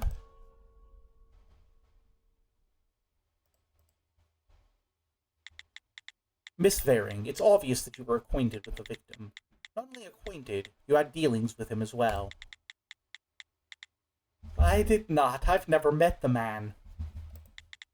Well then, how did the victim come to have a receipt with your name on it? Excuse me, he said he burned the receipt after... I had it restored. More importantly, I believe you just confessed right there, don't you think? Oh, I just remembered. I did have some dealings with a man who went by that name. What a timely memory you have there. Miss Varing, we are not investigating this in order to bring punishment down upon you. We're here to ask for your help. We have the first say on the punishment dished out by the Bureau for any criminals we catch in the act, so it is true that we can lighten any sentence that may be brought upon you, provided we distract Athena with some, cat toys on a string for a few hours first. Could you please cooperate with us on this? You can actually lower the sentence? At the very least, I promise to do whatever I can to that extent. Please, just trust this. Rookie mistake, never trust the cops. Alright, I'll help. Thank you for cooperation. Good thinking. Well then, can you start by telling us the skills of the staff you sold the victim? About that, I sort of forgot. Again, is she joking? But the deal I made with that man, it happened over 6 months ago. It's not out of the question for me to have forgotten. Actually, it'd be more suspicious if I remembered. And if I said I remembered when I didn't, wouldn't that cause even more issues? You should thank me for being forthright and telling you I don't remember. Do you think our picture of the staff might jog her memory? Ah, right. Here's a picture from the scene. But of course. Did you remember something? Nope. Okay then. Resist the urge. Resist. Resist. This time it's really not my fault. They all look different from when I sold them. Huh? What do you mean by that? Many of the pieces of staff I sell have a look to them that's quite well known. So to avoid future punishment, their appearances require altering, and I advise my buyers to make the changes. And it is your fault. Well then, Miss Varing, it seems as though you won't be able to tell us if the staff in the picture is what you sold to the victim. I definitely sold those pieces of staff to him. That's my mark on the statue. By your mark, you mean the red symbol on it? Yes, it's a mark left behind by my skill. It only takes a single drop of my blood to trace that out. The lines inside of the circle are the route an object traveled. Looking at the direction and thickness of the line, I can tell where it came from. So this is your skill, Miss Varing. Pattern-based coordinate interpretation. Well, before I sell a piece of staff, I have to inquire into the specifics of its skill and trigger. Only then can I make the sale. If you're careful, it isn't all that dangerous. And you don't, by chance, have any existing records of your sales? You do? Not exactly. I don't keep a record of my sales, but I do keep a record of my purchases. For a purchase about 6 months ago, here, you can take a look at my notes. Whole grain... back in time 7 hours. But there's one that, like, splits it, so it's different. Not that part, just check out the list underneath that. These pictures? They're pictures representing the skill of each piece of staff. It's a sort of code that only I can figure out. Though I can't really remember what I was going for. What are these numbers on the side, then? The seller's contact information. So something I'd use to get a hold of them if something's not right. Why'd she write down their phone numbers? The numbers on the right are the prices I decided to sell the pieces of staff for. It's better than nothing, but it's going to be hard to figure out which staff has which skill from just this list. You didn't write down the triggers either, and I see a few parts that are badly smudged. I would prefer the details of skills spelled out in writing. I figured a detailed record would be used against me if I were to stand in front of a judge, but I won't have the problem if I keep it all up here in my noggin, right? If you could actually remember correctly, you would be right. Well then, there's only one thing left to do. Zadvaring. What? You're going to be coming with us to the scene of the crime. You can get a good look at the staff and check what sort of skill each carries. What? They look different, so maybe seeing them firsthand will give us some different results. They may look different. Oh, sorry, wrong voice. They may look different, but their original staff form remains in each somewhere. If it didn't, they wouldn't be staff anymore. If someone with some knowledge of that original form were to have a look, don't you think that person would immediately be able to figure something out? That may be true, but... Wait a second. Is it possible that one of the pieces of staff in that room killed Peter Miller? It's too dangerous. You just said that you have to inquire into the details of the staff in order to sell it, and that the whole thing is safe if you're careful. Well... How about you put a bit more faith in yourself? I'm sure you're well aware of the triggers of each piece of staff you've sold, so you'll be perfectly fine, right? I guess so. Thank you for your cooperation in this matter. I think the sergeant is a little peeved. Alright, come along, Meat Shield. Is he?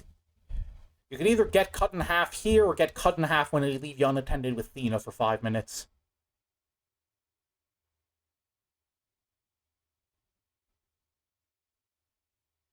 Oh, look who's back. You're back. Why, hello there. Since you're here, Mr. Montague, I can only assume.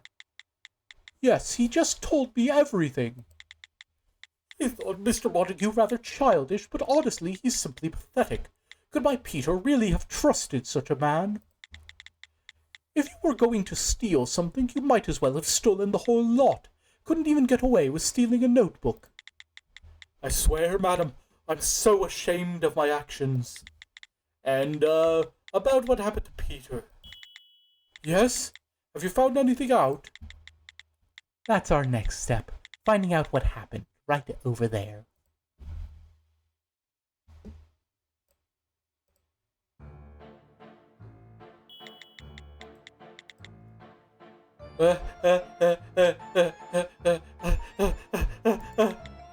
Will she be able to properly investigate these objects in the state she's in?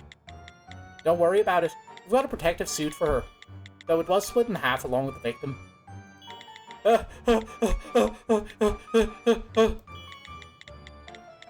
Look at that, she's trembling even faster. Boo. Yay! What'd you do that for? Wow, that's stupendous. How fast can she go? She's still a human. How can Detective Tina think such a thing? Miss Varing, going into that storage shed and investigating the items up close will be our last resort. For now, just take a good look around the room. Is it bringing back any memories? Huh?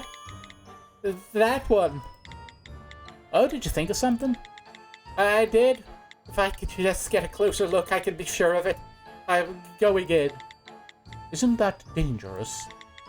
After I go in, please close the door. Then you'll be safe. We can't do that. How will we know what's going on inside? I'm sorry, but I must say I'm of the same opinion. Is there no other way? You told me to trust you before. You trusting us and us trusting you are two very different matters. Miss Varing, is there a reason why we should shut the door? If my memory is correct, one of the pieces of staff I sold carries the stepping in shadows trigger, so I would like to minimize the amount of light able to enter the room. Still, don't you think it'll be okay for just 1 second? No, what are you saying, Note? Can't you see this girl is a criminal? Maybe Note has an idea regarding that. Detective Thena, you used your skill to guess what was behind the door that time, right? I did, but I just got a vague picture. That should be enough, though, no? After all, as things stand, she certainly doesn't seem like a person about to commit another crime. But perhaps, since she doesn't know we're watching, she'll do something we wouldn't have expected. I can't say I agree with you, but it's certainly better than doing nothing. I'm still not sure. I'm telling you, it'll be fine. All right, Miss Varing, head on in. All right, please close the door once I'm in there. Is she gonna go for the window?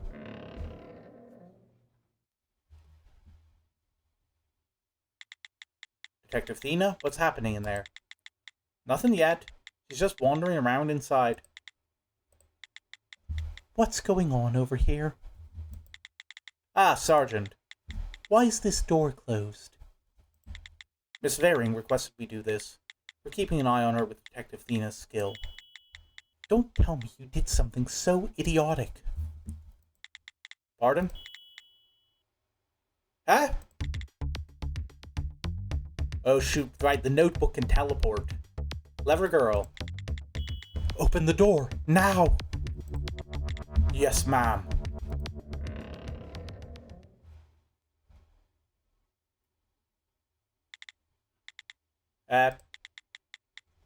Where is she? Where'd Varing go? She disappeared. You can't be serious. This can't be. What are you doing, Note? You can't go in there.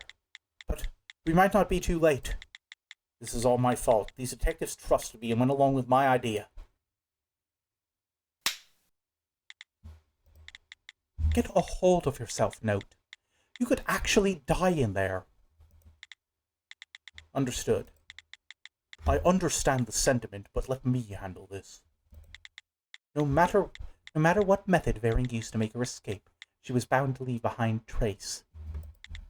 Brian, please use your skill to investigate the room and see what you can find. Thena, while he does that, you can... Alright, will do. Thena, no, whatever you're doing, Thena, no, absolutely not. Like, put that gun... Like, I would say put the gun down, but I think the gun is, like, glued to your hand, probably. Let's see what we got here. It's rather obvious, but Varing left a set of footprints. Varing's disappearance means that one of the pieces of staff in that room met the right conditions for its trigger.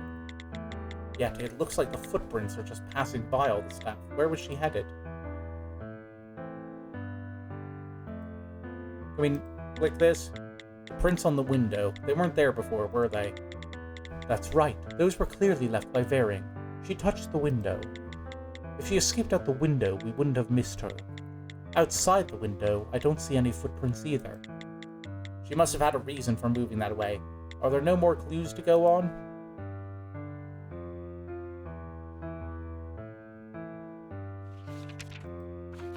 Oops, save point.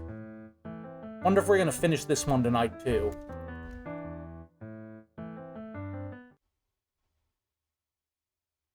Fingers crossed? What happened here? She didn't even touch any of the staff in the room. She didn't touch anything besides the window, and touching it is all she did. That window was already open. Perhaps it was a trigger that didn't require a touch, but if that's not the case... Well, that's it for us. Huh? Sergeant Redfins, what's the meaning of this? Is a report from Detective Hervenus true? Or Hervenus? It isn't a matter of staff, you just had to dig a bit and move on, so why take such drastic steps? I'm sorry, I take full responsibility for this. Of course you do. I've already contacted the officials in the materials division. In 2 hours, this will be their case. Hold up a second, Chief. To put such a blemish on a career? Useless. So, that's the order you gave Thena. Yep, that settles things. Oh yeah, I've heard that's good. I gotta actually watch that at some point. Sergeant, to hold yourself responsible for all this. Don't worry, at least they won't kill me for this. That's not what I meant. Why are you taking responsibility for this? It was my fault. Yes, it was your fault, and I'm responsible for all your mistakes. That's what being a sergeant means, Note. But still, it's not over, Sergeant. We can still investigate. I know we can. That's not the problem, Note. We had a black market seller of unauthorized staff in our custody, and we let her get away. Plus, we still don't have a proper lead to go on. We've already failed. Unlike staffers, staff has no emotions or free will we can play off of. That's why it's even more dangerous. For the sake of the victim, handing this over to materials is the right call. Note, we have no one left to fill us in on this staff. I know you've yet to experience failure when it comes to investigating a case. However, failure is inevitable. Sergeant, you've got to trust me. Please just give me a little more time. Note, you have no idea what's going to happen next, yet you're asking me to trust you. I'm afraid I can't do that. All we have left to do is feed the officers from materials as much information as we can to help them apprehend Varing. Maybe they can predict where Varing might run to next. That could happen, right? After everything, let's not put an end to reasoning. We must have some sort of information that connects to these statements, I'm sure of it. It's the time to choose. Which job am I to proceed with?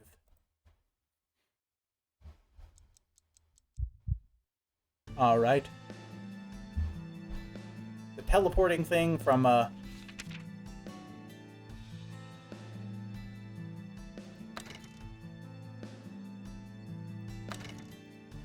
Let's check this out here. Worth a shot.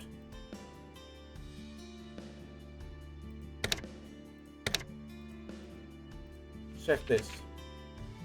Television, fire, person times 2, and then clock. I think it's this. What are we looking for? I mean the documents and the statements on the printed transcript.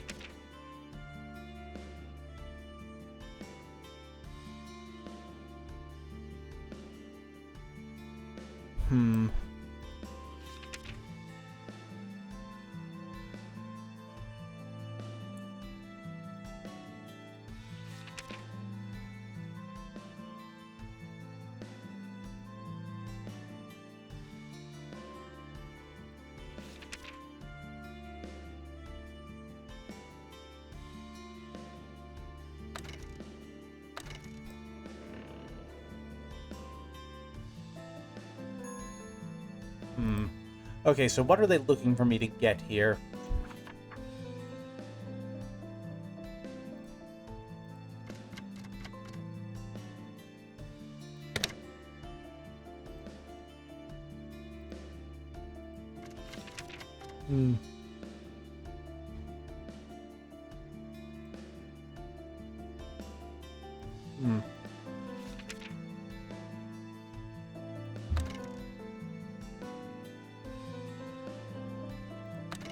Maybe this, we can contact the people on the notes. There we go, that's the angle we need to follow.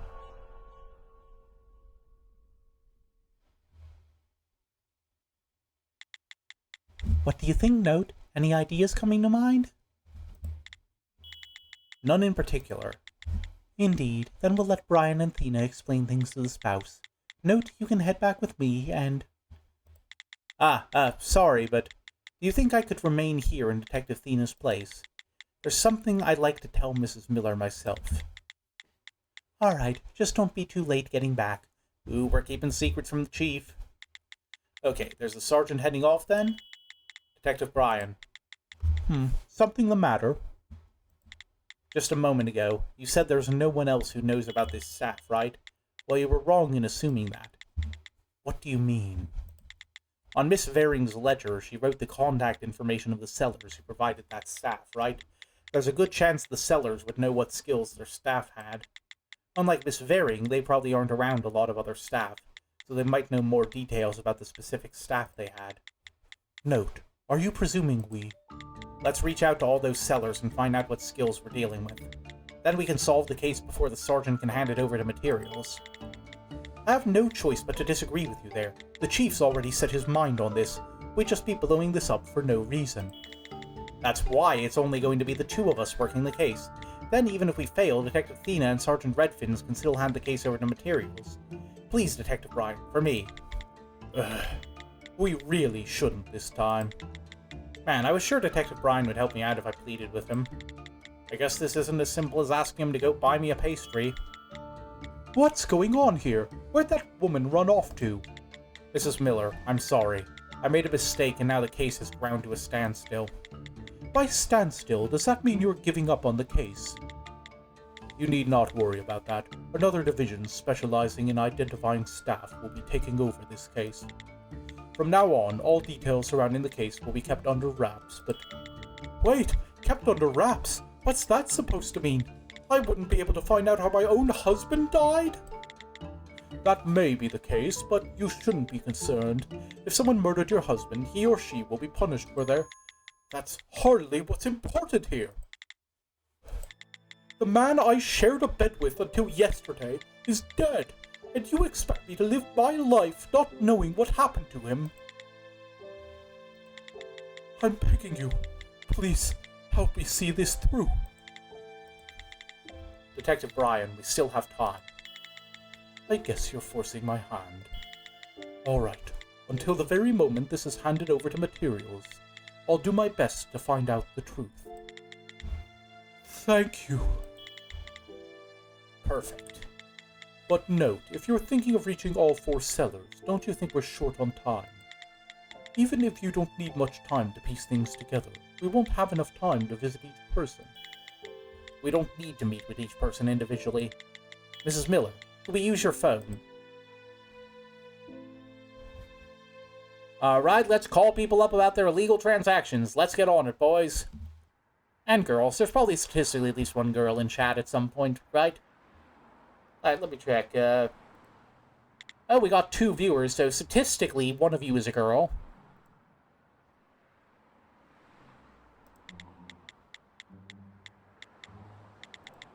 That's how math works. Detective Bryan, I'm so sorry to rope you into this. Honestly, I was hoping to do this alone. You need someone to drive. It's perfectly fine, so don't you worry. Like I said before, think of me as a handy tool to be used. No, I really can't. I can't think of a person, let alone a senior detective, as a tool. Is that so? I thought it a rather good metaphor. I'm not sure what's good about it. Staff, like tools, are different from people in that they have no free will. So, in a way, they're more dangerous than people. But once you figure out their skills and triggers, they're as easy to manage as any staffer. They can even turn out to be as useful as our sporks. There isn't a person who walks this earth who doesn't make use of some tool or another. Without will or reason, they're easy to put to use, and the results always turn out the same. With people, on the other hand, the answers always change. They shift based on experience, mood, and agenda, making it so hard to trust people. That goes for families and lovers as well. Note, it may be impossible to fully put your faith in another human. However, having one person in this world like me is a blessing. Someone you don't hesitate to ask a favor to. I want to be that person for you. In a word, you want to be trustworthy, isn't that right, Detective Bryan? See, when a man asks me to use him however I see fit, whenever I need something, trustworthy is a lot longer than the one-word descriptor that pops into my head. Indeed, you could put it like that. I definitely trust you, but that's not because I view you like a tool. All right, then. I just hope you mean that. I told you before, you remember, Detective? Sometimes you don't make a whole lot of sense. Sometimes you're far too abstract, and sometimes it feels like idle chatter. Honestly, it feels a bit like a suspect making excuses. It doesn't suit you. I apologize, but I'm going to have to turn that around and say it applies to you as well. Ah? Note, why take on such a difficult case as this? We've already come this far, so I don't wish to complain, but you wouldn't normally be doing this. Well, that's because... we're already here. Let's hurry, we don't have much time. Deflect, deflect, deflect, deflect, deflect. So that's how that feels.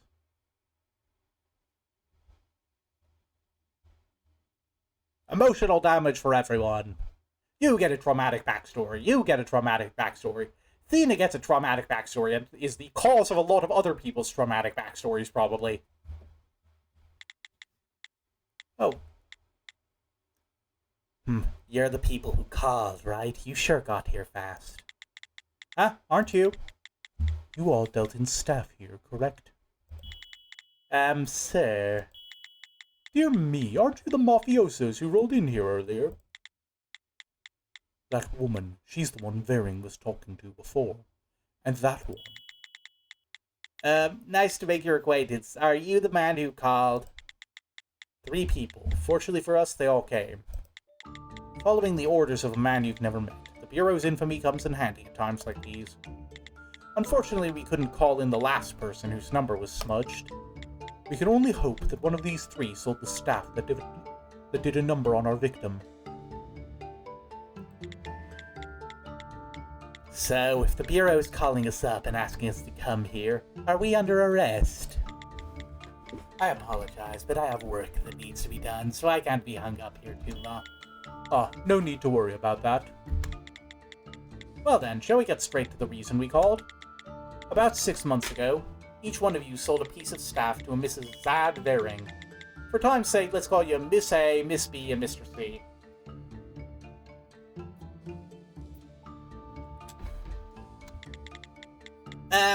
I know quite a few unpleasant words that start with C. Can I have a different letter? Shut up, dweeb. Shh, he's in the middle of his explanation. We're in need of some information regarding the staff you sold here. That's why we gathered the 3 of you here. I ask only that you give us 10 minutes of your time and cooperation. We're not going to arrest you. If you promise not to make any more illegal transactions, we'll turn a blind eye to this. Note, I think you're taking this a bit. Please, Detective Brian, for Mrs. Miller's sake. You leave me no other choice. Of course, we really can't turn a blind eye to this, but saying that should help us out. Rule 1, the police lie to you. Remember that. Since this will be a big help to us, I guess I should help them get off with just a fine, though, yeah? If what you say is true, I guess I have no reason to object. What do the rest of you think? I don't think it'll be too hard to help them out. Plus, I owe the gentleman in green a debt of gratitude. I'm in. Great, then would you all start by having a look at this picture? Can you identify any of the items in this picture as the staff you sold? Nope, mine's not there. Mine's not either. I don't see what I sold. It seems as though the part Varing said about changing the form of the staff was true. However, as the sergeant said, even though the victim changed the look of it, the true form of the staff has to be there somewhere. If we want to figure out who sold which piece of staff, we should start by hearing what sort of staff each person sold. Note, whose explanation would you like to hear first? Ooh, I get to pick one. Alright, let's just go in order. Mr. C is a dweeb and he deserves to wait. I had no idea we'd meet again under such circumstances. The papers you gave me before turned out to be a great help. Do you know how long it's been since I legally set foot in a pub? I'm glad to hear that, but in truth, I can't say I'm happy to be meeting you like this. About that. When I first got to London 6 months ago, I didn't have a pot to piss in.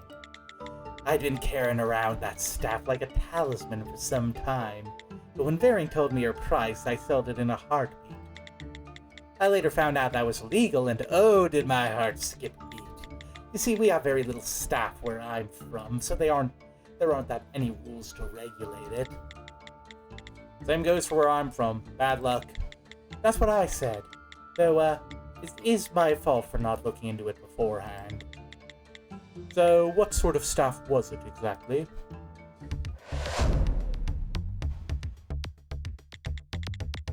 How can I explain this? I got it from an acquaintance, so I'm not sure about its skill exactly. But from the look of it, you'd think it was just a finely crafted musical box. You know, the ones that play a tune when you open them. But since it was staff, you started seeing stuff when you opened it and the music played. There was this vision of a man, but since he wasn't real, I never figured him to be dangerous at all. That's pretty much all I remember. That's plenty. Thank you for your cooperation. Okay, so she's the phonograph. Thank you. Your friend here was basically threatening me. That feels like a low blow. Still, knowing that I've helped you, sir, puts my mind at ease. Alright, Miss B. You two arrested Miss Varing, didn't you? Where is she now? Well, we're actually not too sure about that. Oh my! Did you already toss her out to sea? As you must now know, we aren't members of the Mafia. We're detectives from the Bureau. Yeah, I know that. Is that how the public views us at the Bureau? I shouldn't be surprised. Well then, Miss B, would you care to describe the staff you sold? Sure, you can count on me. The staff I sold was a yellow rubber ball. That's the statue. It was rolling around the storage area of my department store for a while, but then a mouse that was playing with it suddenly caught fire. The top part of its body was burned to ashes, so it was dead as a doornail when we found it. Poor thing. The store manager told me to throw the ball out since it was dangerous, but I sold it here instead. Miss Varing said its trigger had to do with stepping in shadows. That's all I know. You sold quite the dangerous item. It seems that the victim's protective clothing was to protect against that one.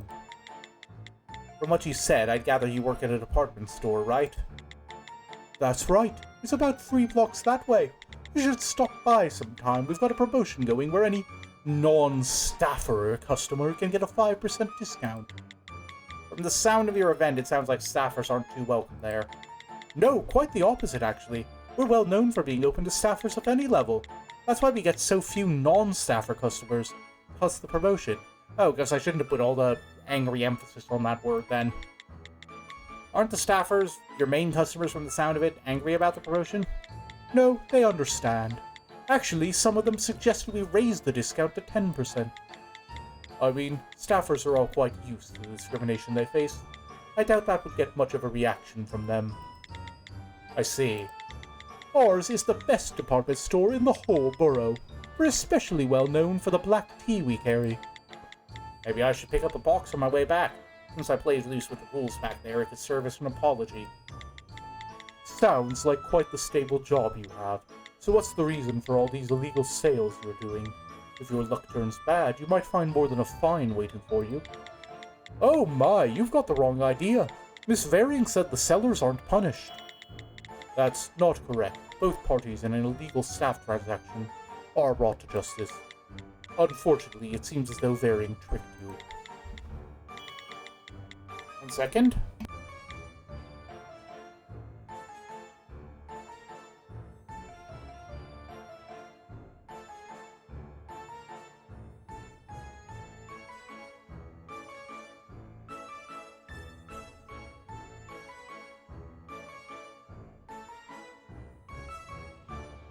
Sorry, I had a little coughing fit there.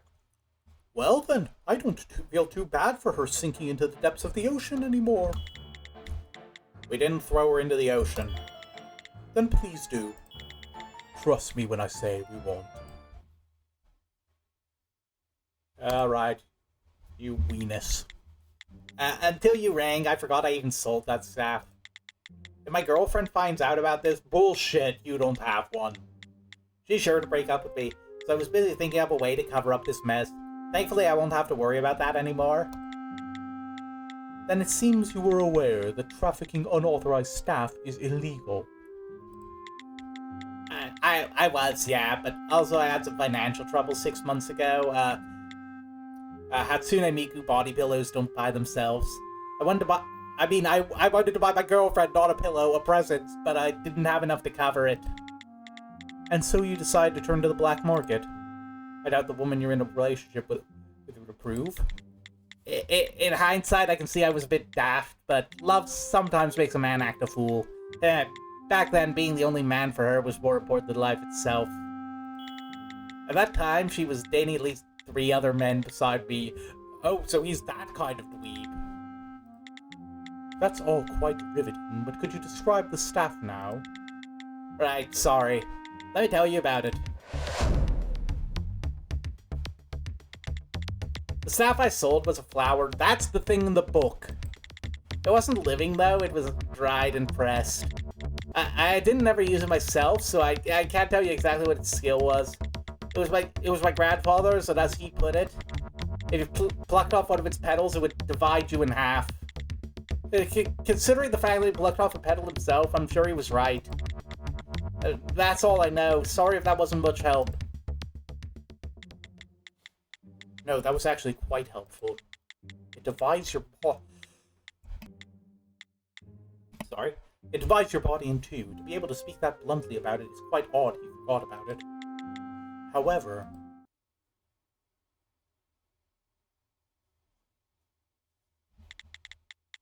That's all from our sellers. Yep, now we've got to figure out who sold which piece of staff. As the Sarge said, if you completely change the staff, the object will lose its skill. In other words, it's quite likely that our victim added other parts or decorations to the staff, while keeping its original form. It would be nice if we could tell them all apart just by looking at them, but without knowing how the victim altered each one, that will be no easy task.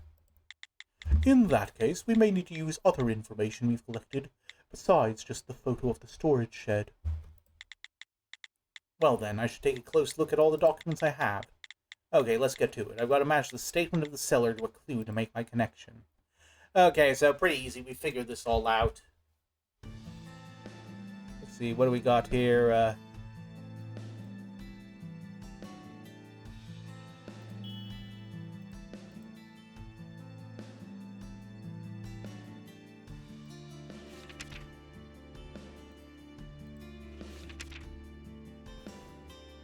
I think the photograph is the TV displaying an image.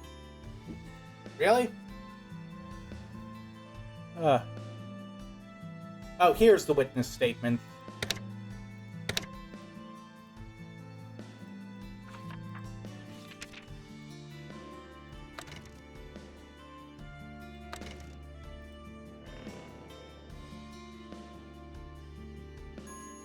Really?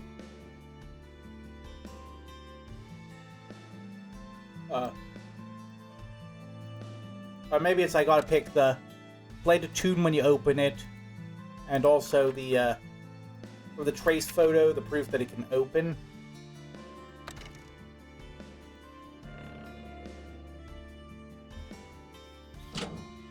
There we go.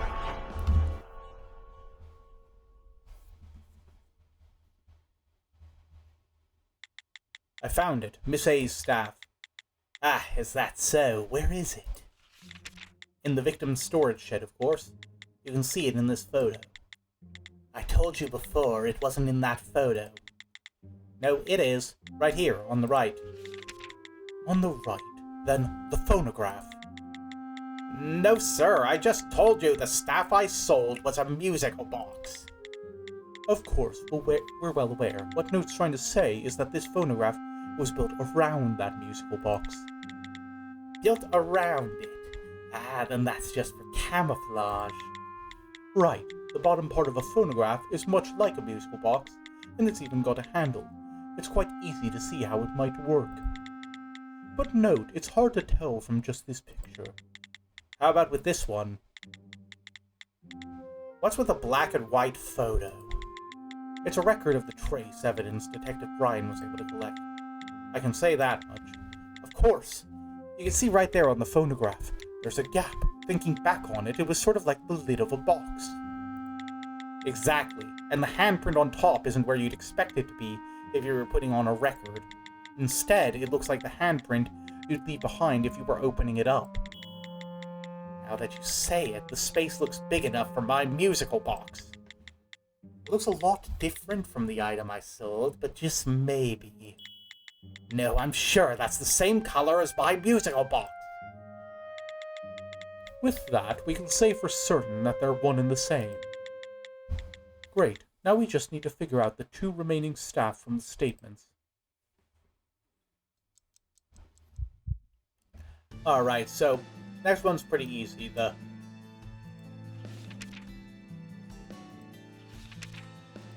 rubber ball, and then the statement about the rubber ball that catches fire.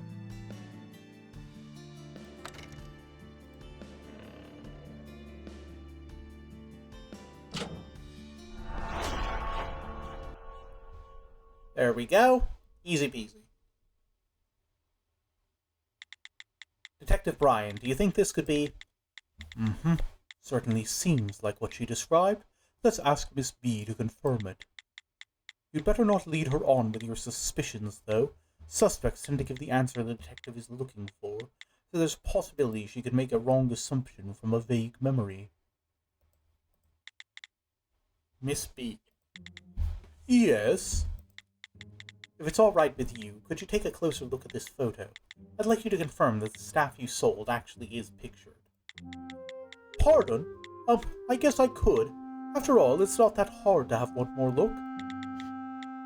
But I don't think it'll be of much use. I just told you I sold a yellow rubber ball. There wasn't anything like that in the picture. You know, that might not be true. You might have just gotten the impression it wasn't rubber. Again, pardon, what do you mean by that? As you now know, it's illegal to own unauthorized staff. To put it another way, the person who bought the rubber ball probably wanted to make it look like something else. With that in mind, please have another look at the picture. Okay. Ah! Right here, the sphere held by that sculpture of a hand. It looks sort of like that rubber ball. Perfect. With that weird drawing on it, I couldn't make it out at first. But on closer inspection, it is the same color and texture as the one I sold. That marking was left by Miss Varing's skill. Now that I'm thinking about it, the marking shows where the original piece of staff is. Miss B confirmed that the ball with the marking on it was hers. That serves as evidence that it's staff. 1 second.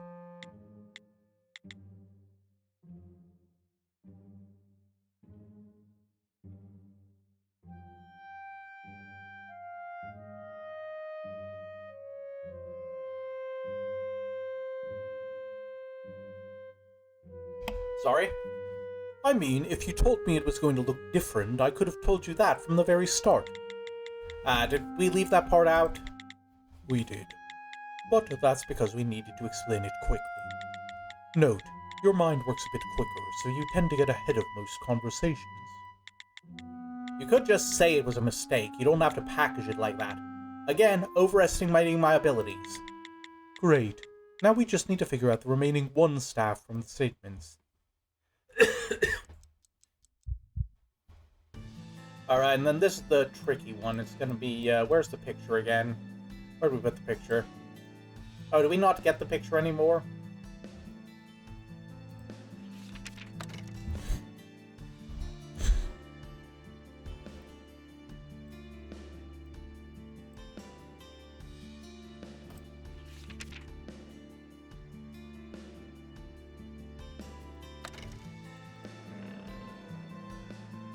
Probably this.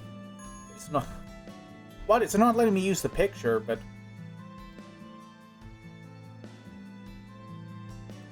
Oh wait, no, I probably need the, Willie's statement about,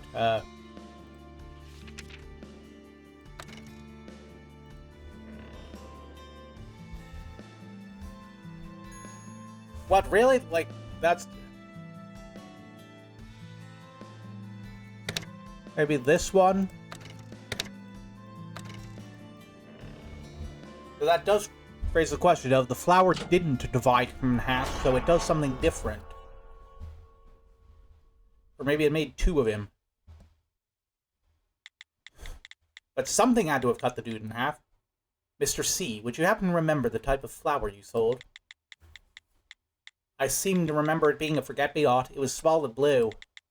What's certain is that we can't see Mr. C's flower in this picture. Right, dried flowers are pretty small to begin with. It could be tucked away somewhere. If our luck is bad enough, we may never find it just by looking. You're right, but thankfully, Lady Luck is smiling down on us. Did you forget, Detective Brian? We've heard about a dried flower once before. Ah, Montague said something about one in his statement. It's good that Detective Brian never strays far from the point. A little boring, but very good for the situation we find ourselves in. Mr. Montague tried to steal the notebook and hide it away in his safe. According to him, that was when a bookmark fell out of it. And he said that the bookmark that fell out was a dried flower. No wonder I didn't see it in the picture. The staff I sold was tucked away between the pages of that notebook. You said a blue flower, right? I'll have to check that with Montague just to be sure, but I doubt another flower would be hidden away in that storage shed. I guess we can say we found Mr. C's staff then. And just to confirm, he said that the flower's skill was dividing a person in two.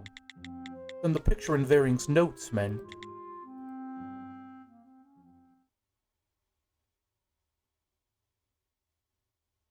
Come on, come on. Now, we've matched all three staff with their sellers. Right, to make sure we're on the same page. Miss A's staff was a musical box that's now in the phonograph. Its trigger is being opened, and its skill seems to be something about visions. Miss B's staff is the yellow ball in the sculpture. Its trigger is stepping in its shadow, and its skill seems to burn whatever enters that shadow. Mr. C's staff is a dried flower stuck inside that notebook. The trigger is plucking one of its petals. Though we can't know exactly what its skill entails, it apparently divides a body in twain. Twain is a fun word, and we should use it more often. Hey, since we've told you what we need... Hey, since we've told... I forget what voice I used for her. Hey, since we've told you what we needed, could we leave now? My break time's almost up.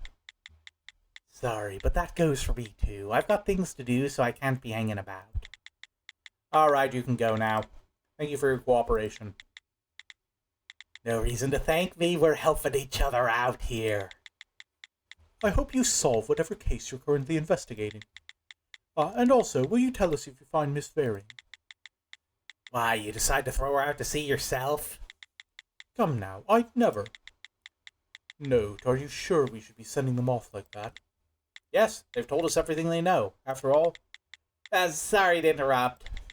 Mr. C, you're still here. You can head along now, okay? Yes, I was just about to, but there's something concerning me. You mentioned that Miss Varing left behind some notes, right? Is that where she wrote out our phone numbers? Yes, and? Again, my apologies, but could you perhaps burn that note? It's not that I don't trust you fine detectives, however, I wouldn't feel right leaving behind evidence. Do you understand? It's my turn to apologize because I can't do that. We may need this note again during our investigation. However, I'll be sure to burn it once we're done. You have no need to be concerned. If you're going to burn it, why not get it over with and burn it now? Or just burn the part with my phone number? I can't do that, sorry. Note. What? Hand it over. The memo, please. Let's make this easy on ourselves. In fact, it's you who's chosen to make this hard on everyone. Please just trust us and take a step back. Suddenly I wish Thien was here. That guy would have made a noise that's...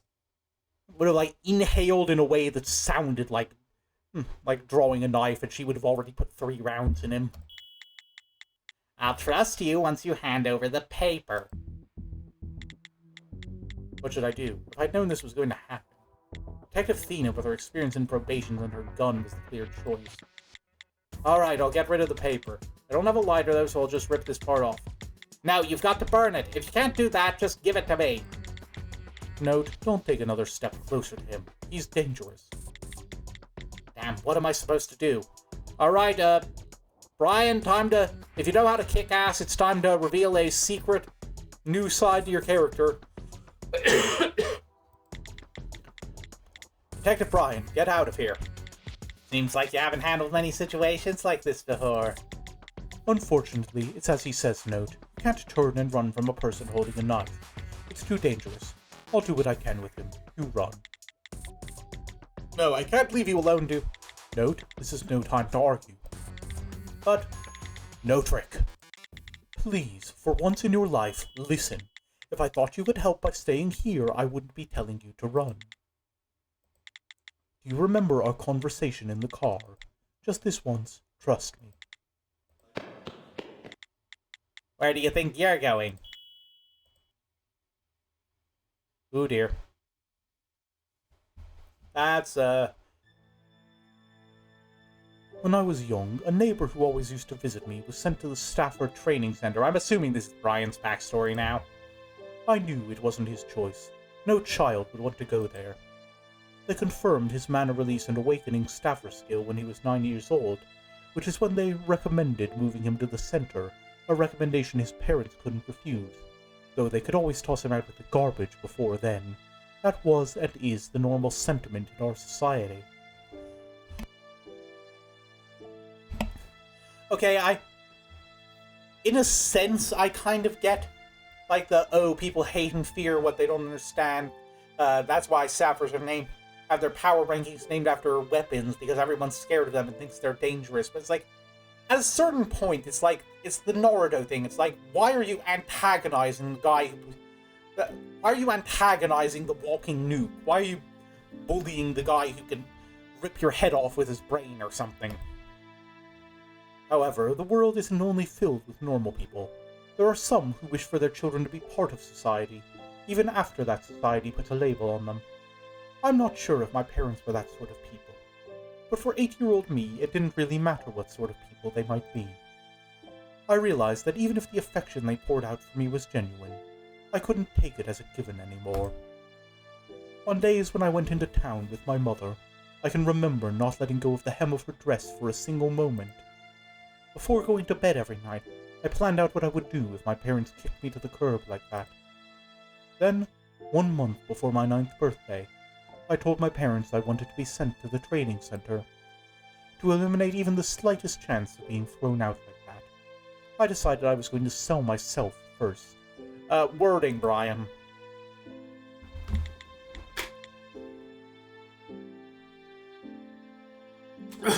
Getting a real tickle in my throat. Please, just stay calm. How'd you know? My knee has problems. I can see trace of you massaging your left knee. It gets especially bad at night, doesn't it? You're a staffer? I picked the wrong guy to leap at. Of course. I see why your colleague didn't look back when you told him to run. He's a normie, isn't he? I guess that's why he left you for dead. I gave him the right voice if he's using the word normie in conversation. That thought never would have crossed Notrick's mind. After all, I was the one who told him to run. But even with an accusation so low, it was enough for me to cast doubt on him. In fact, I'm pretty sure Notrick was worried about getting in my way. It would have been nice if he had said that, though. Whenever Notrick says anything out of respect for me, I can't help but feel sorry. No matter how hard he tries, or how many times he tells me, I can't accept it as genuine kindness. I always come to the conclusion that there's some sort of calculated maneuver behind what he says. I really do wish he'd view me like a handy tool to wield. An object he could simply throw away in the end without feeling guilty. Something everyone can trust. Boy. Our boy's got insecurities. Because I can't trust anyone. Still, because of what happened, in the future, Notrick will... Detective Brian! Hmm? Oh! Did we heavy machinery him? Fuck yeah! Excavator, bitch!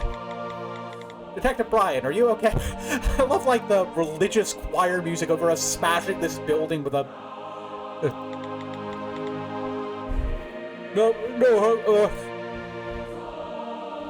Guess who's forklift certified now, motherfucker? Guess who's forklift certified? Note, what are you? You're safe now. Leave everything to me. What on earth? No, seriously, what are you doing? This place is disguised to be a construction site. Yeah? The perfect thing just happened to be parked outside. I mean, if you knew that... It's fine, I know how to operate it. You know I got a license. Right. I do know that, but... Anyway, Detective, this was my plan. Use the dust and grime to hide while I made my way out of the building, find you based on the sounds made by your opponent, and then... I already had him beat. Ah. Well then, should I lower the bucket? I would appreciate that. No trick, you dumb fuck. Note, I'm headed your way now. I'll be there in 10, so no need to rush your plan. Just hold on a little bit longer. I got the rifle out of the boot. Leave this to me. Hey, Detective Brian's already subdued the suspect. Ah, then I should put this thing away. You should. It's probably for the best. Don't know if I can do that, no trick. Once I drawn the gun, it doesn't like to go back in my holster until it's drawn blood. Good. Well then, you two just wait for us. We'll see what you have to report. In fact, I'm looking forward to it. Yep, drive safe and slow. You called Sarge. I did, just in case. You think I'll get in trouble for breaking down that wall? Well, since the owner of the building has gone missing, I don't think it'll be a problem. I'm just making mistake after mistake today. It's not like you to act without thinking through the consequences like this. No, I thought it through well enough. If I had jumped into the fray back there unarmed, I probably would have just gotten in your way. That's why I decided to use what was nearby. It was a judgment call that, of all available options, was most likely to work. I figured that at the very least, breaking down the wall would scare him off. And if not... Sorry, the truth is, I just couldn't trust you, Detective. What? You told me to leave it to you, but I was nervous and I couldn't do nothing. I told you I came back to save you, but in truth, I was just afraid. I was afraid I might lose you. Just gonna linger on that sentiment for a bit. Bask in it. Savor the gay. I know I keep saying this, but you overestimate me.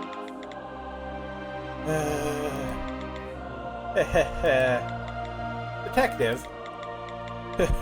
You must be joking. I never thought I'd see part of my foolish self on that face of yours. That's what you always do. Make my lack of belief turn to complete trust. Note, thank you. Thank you for coming back to save me. I picked the wrong guys to rush at. Seriously. Shut up, bitch. You got bulldozed.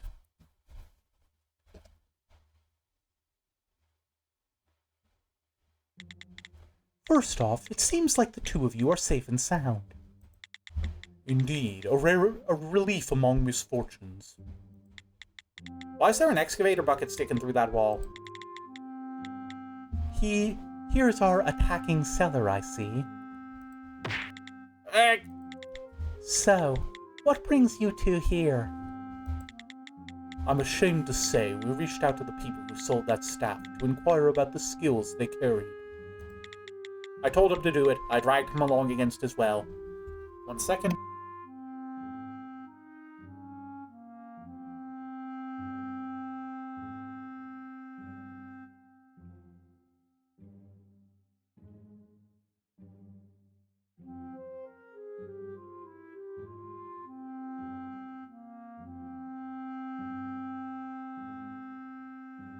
Sorry, I've been having some momentary interruptions tonight. He refused, but I pleaded with him, and you know how he can't refuse a request. Well, you're not wrong.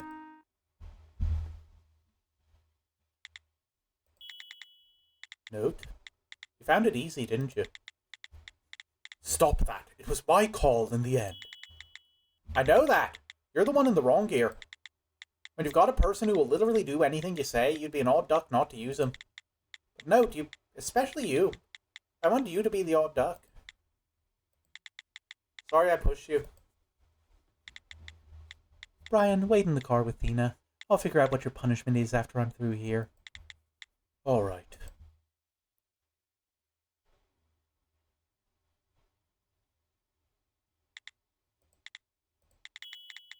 You want to hear something funny?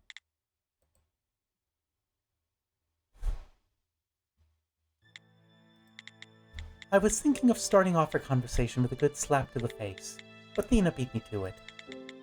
In the end, words are more deadly than fists anyway, right? When I decided to come this way, Detective Brian following me was already part of the equation. He really is like a handy tool, ready to be used whenever. But I feel like garbage. Note, you talk as though you aren't already walking filth. Oh, jeez. Why didn't you tell me about the lead we had contacting the sellers? Because my risk of failure was so high, I was sure you'd shoot my idea down. Note, when I'm on a case, I think of Brian as a tool too. What? Not just Brian, but you, Ina. Even I'm a tool, not a person. Trust, affection, emotion, none of those can be turned into logic. The thought of losing one relationship is enough to send you down a path of no return. This is just a theory of mine, but you can't mix people and reason. Filter all of those out. After that, only logic should remain. Take you, for instance, Note. You should have convinced me to come with you. You should have confronted my own logic, smashed the stubbornness holding it up. Of course, I know what sort of person the sergeant is. I know, but still. Why did I hide coming here from the sergeant? What exactly was I afraid of? That's enough time for self-reflection. Back to business. Note, did you find anything? I did. I found out about the staff that took our victim's life. Oh, then let's be off. We're running out of time. Detective Thena? Note, I heard you're the one who broke down that wall with an excavator. You're no odd duck. You're insane. And believe me, if there's one thing I know, it's insane. I've led the insanity defense 47 times. As expected, I have an eye for people. I had no idea that part would put an end to her anger. So, just as Thena says, we're running out of time. How about we give you our report while we drive? It'll take us about 15 minutes to return to the scene. Okay, everyone, get into the cars and flip over your sporks. Let's move. And note. Yes? I'll be wanting to hear about that excavator later on. Ah.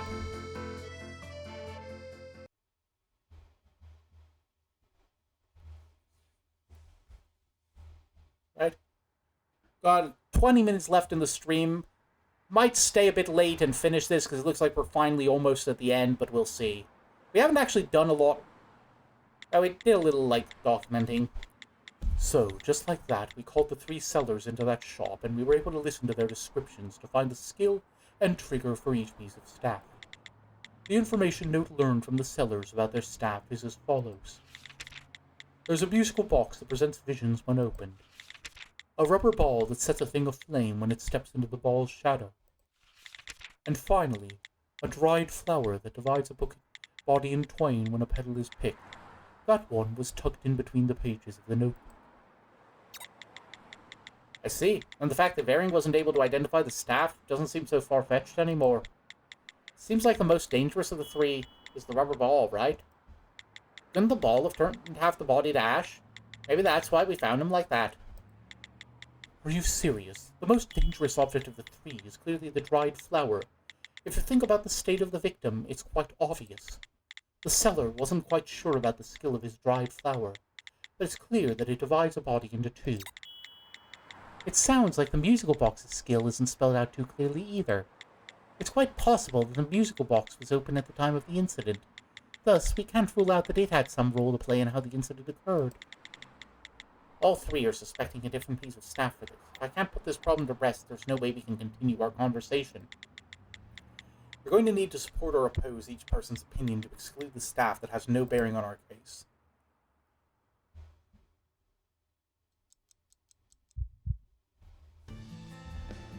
Okay, so let's see here.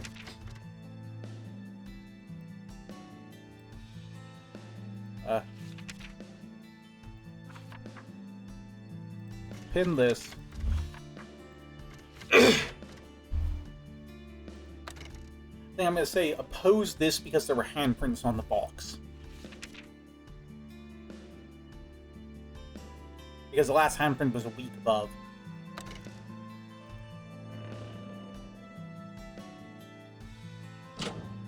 Yep, there we go.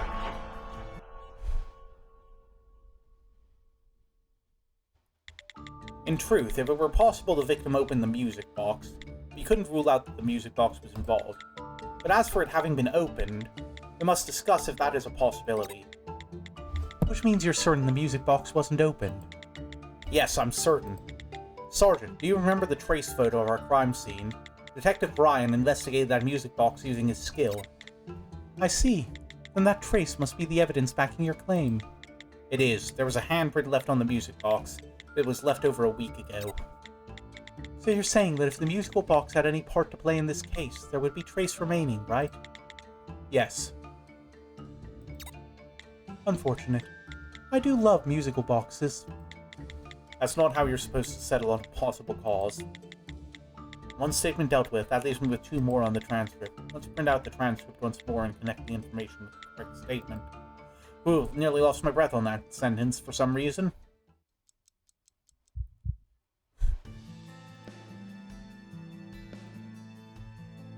Alright.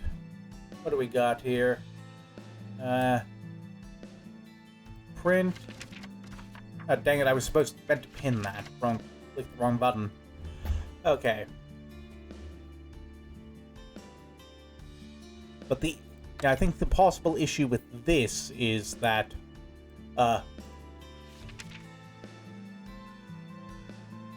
wait, no, he didn't actually pluck a pedal, did he?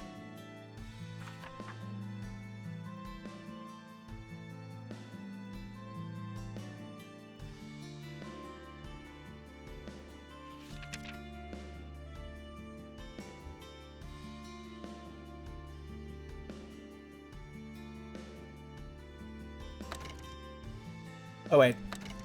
So the ball could have turned the body to ash because of the protective clothing that was blown up by an impact. Oh, guess not.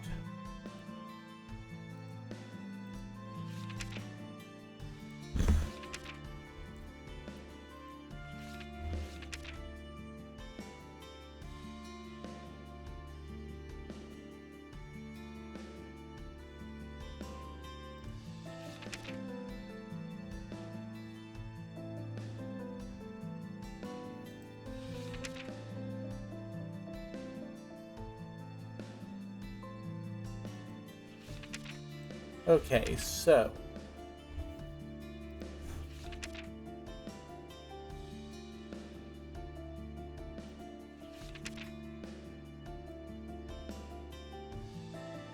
Wait, hold on. Considering the fact that he plucked off a pedal himself, I'm sure he was right. If he plucked off a pedal... Yeah, that seems like... Why would he do that if it kills you? Or is it saying that... Like, caring about the skill that divides a person in two, it's only natural to connect that with the state of the body. Right, the state of that body is by no means a common sight. Thus it's quite obvious to say that it was the dried flower that caused that. Indeed, that would be the case, if the dried flower's skill were ripping a body in two.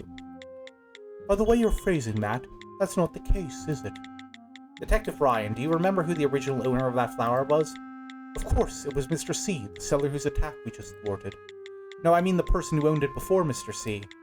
Oh, indeed, he did say that his grandfather passed the flower on to him. That's right, so everything Mr. C knew of that flower he learned from his grandfather.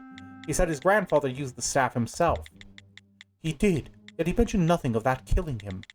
Exactly, so even if someone were to use that skill, it wouldn't necessarily kill the user.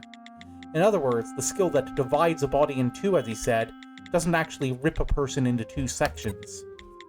The dividing part must be open to being interpreted in a different way. For instance, maybe it creates a replica or something. Why don't we think a little more before we speak? Indeed, I was too hasty. The memory of seeing the body like that was just so intense that I missed a rather obvious detail. And the dried flower isn't directly related to our case. Why do you sound cheery when you're wrong? Quite upsetting. But if that's all true, does that mean it's capable of teleportation? Eh? One statement dealt with. That leaves me with one more on the transcript. Let's print out the transcript once more and connect the information with the correct statement.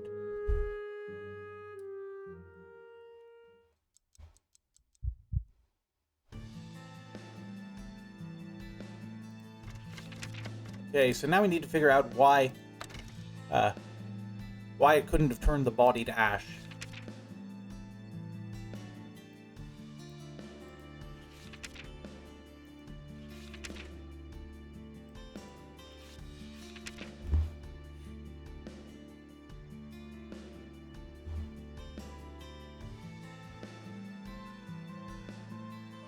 Oh, it's the top part of the body. He was cut in half vertically. Oh, guess not. Or maybe maybe I'm supposed to support this, that it could be that. Guess not.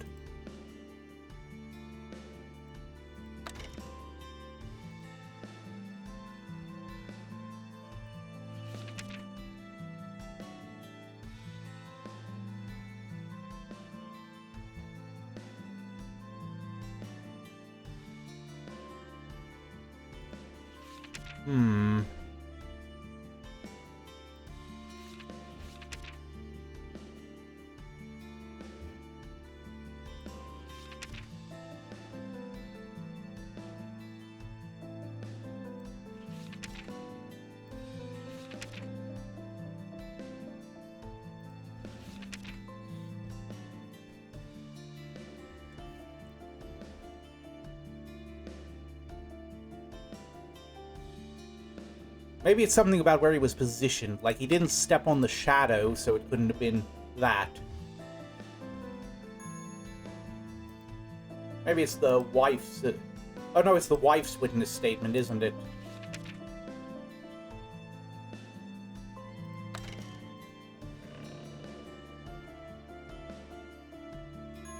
Really? No, I thought it was like she saw the incident, but didn't cut him in half, I guess.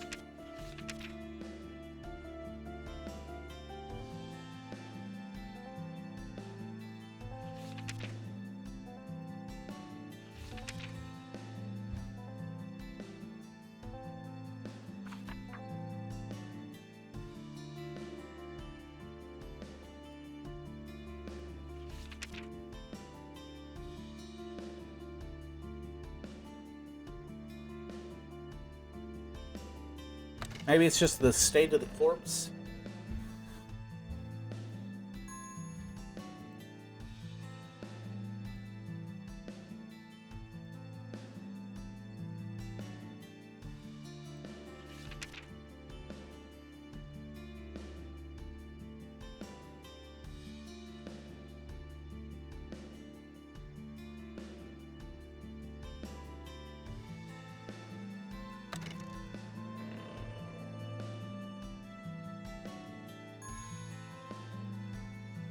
I don't want to go for a hint, if I can help it.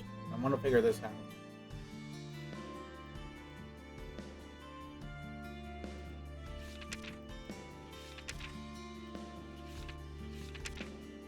Yeah, wouldn't have been the protective clothing? Maybe? It's just as simple as he was wearing protective clothing? Ah, come on.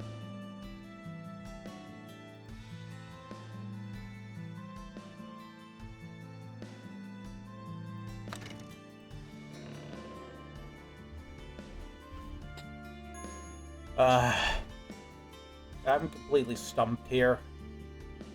Let's see.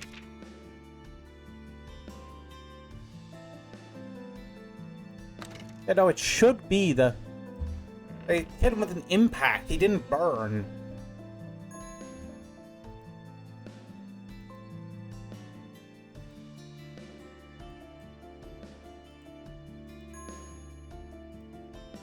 Okay, so it's one of these three. I gave it and used the hint.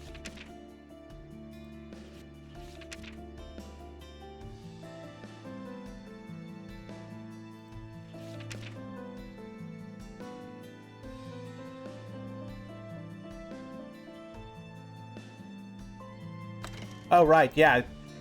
Duh, it's just the ball wouldn't have... we found the other half of the body. I'm an idiot. Detective Thena, the victim was not killed by the ball. Ah, how do you know that? You're right that if the victim was hit by the skill of that ball, half of his body would have been turned to ash. But as you know, Detective, the other half of his body was in his bed, right? Ah, my mistake. Just a slight mental lapse. I swear I knew that. Why don't we think a little more before we speak? You little. The fact that you're more cheery than usual only makes me more furious. Whatever. So you're saying that the rubber ball is unrelated to our case?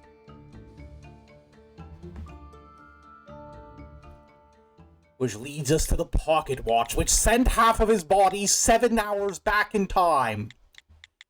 Wait a minute. Note, didn't you say you figured out which piece of staff was responsible for the death of our victim? No. This doesn't make any sense. It wasn't the rubber ball, dried flour, or the musical box. Then what was it?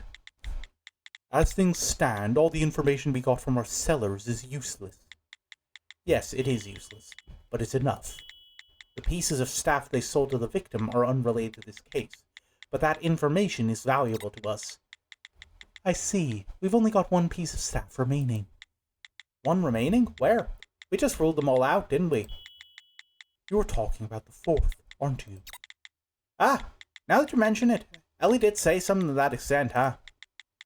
That's right. Out of the 4 pieces of staff purchased by the victim, we've eliminated 3, meaning that the one remaining must have taken the life of the victim. Vering's notes also clearly show us that there was a 4th. Yet, it's not clear that the victim brought all 4 items on that list. Miss Ellie Miller also said that she could have misheard during all the chaos brought about by moving houses. But what does make it clear is that we've got more than just her statement, no? We have evidence that the victim bought all 4 pieces of staff from Vering. That's right, we have 2 different pieces of evidence documenting the sale. You all remember that, right? We should focus on both. Oh, it's going to be the amount on the receipt, I bet. With the transaction between the victim and Miss Vering and the documents recorded, if we can point out a contradiction between them, we can prove the existence of the 4th piece of staff. Yep, I think I've got it already. So, the prices, and then over here, £5,000.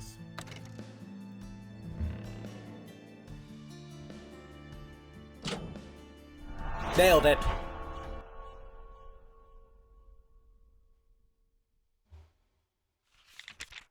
Look at this memory survey right here. There was a receipt of the transaction with all of the information about the sale, right? You've got the documents. How are we supposed to look at them? Ah, sorry, force of habit. According to the receipt, the sale amounted to around £5,000. Again, that's so much money.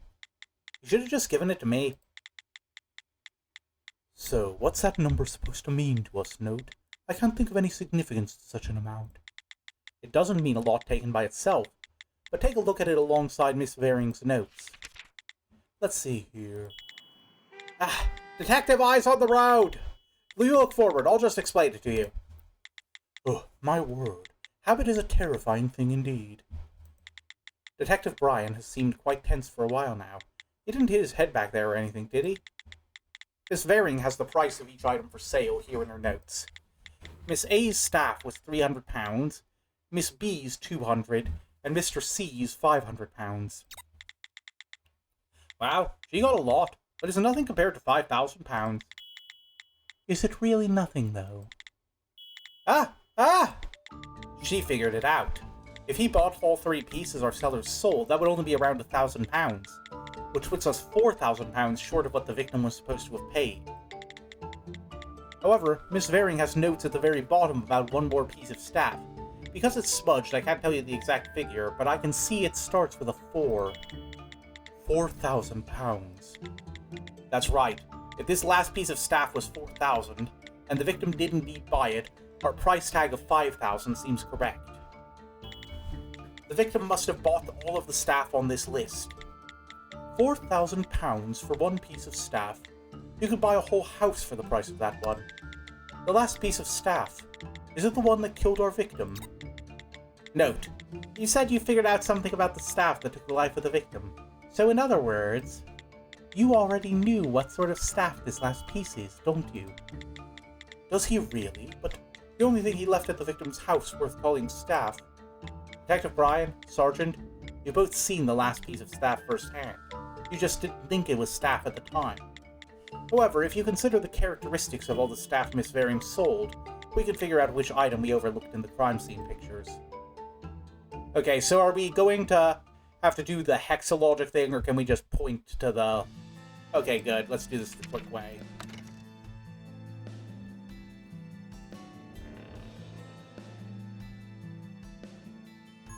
Oh, no, so I gotta point out the... We can't point out that, I gotta point out in the document.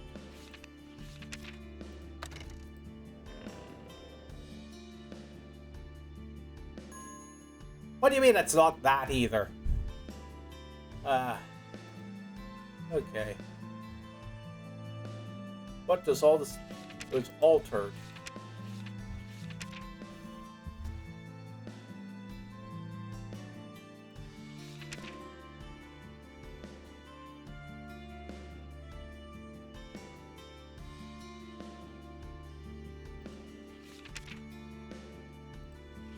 Okay, so if I'm not, it's not letting me just point. The window. They I thought it was. I've been looking at this all right. They altered the appearance. It's the window. He freaked out when she touched the window, and then she is. Nope.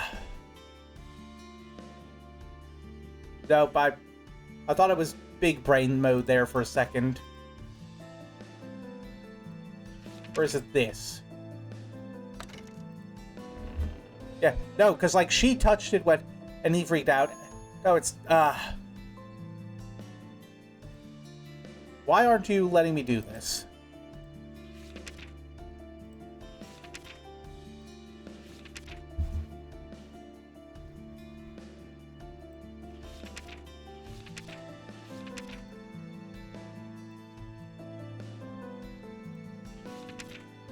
Gotta be something with like a mark on it, right?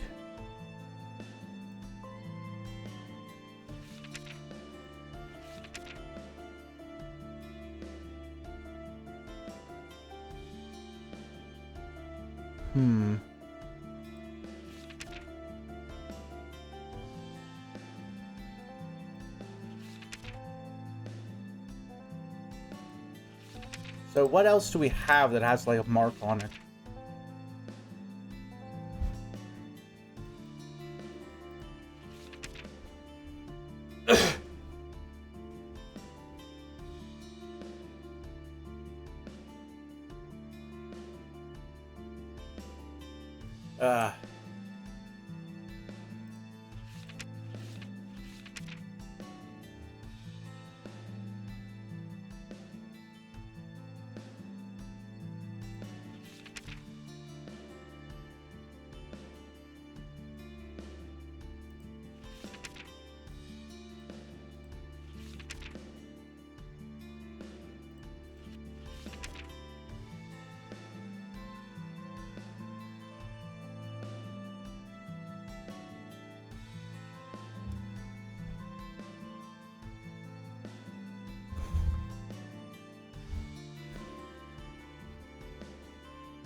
What if the notebook itself was the piece of staff?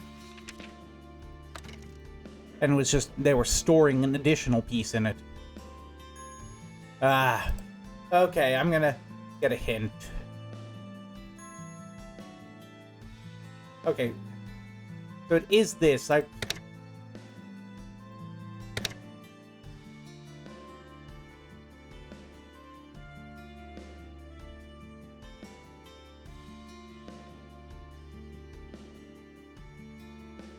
Okay, this is the only logical thing I haven't clicked yet in the storage shed. Okay. No, hold on. I clicked the window.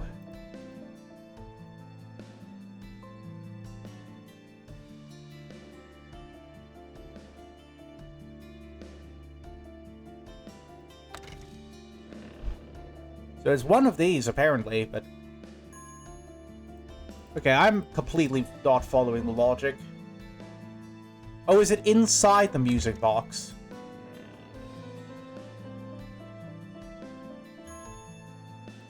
What do you want me to click on? Statue? Okay, this makes no sense. Like it says, that's the correct document, so... What else is there to click on here?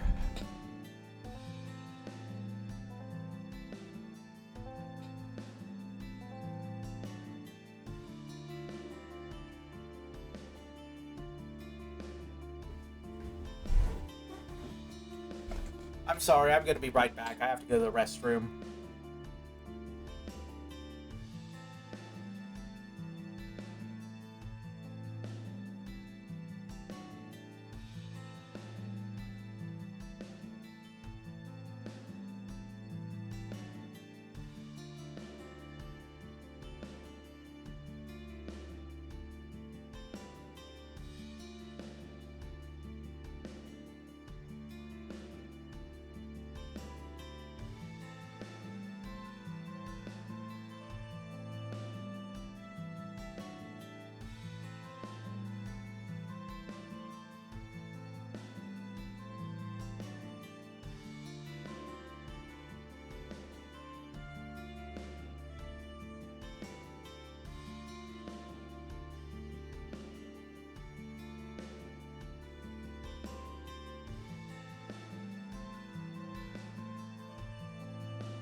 And we're back.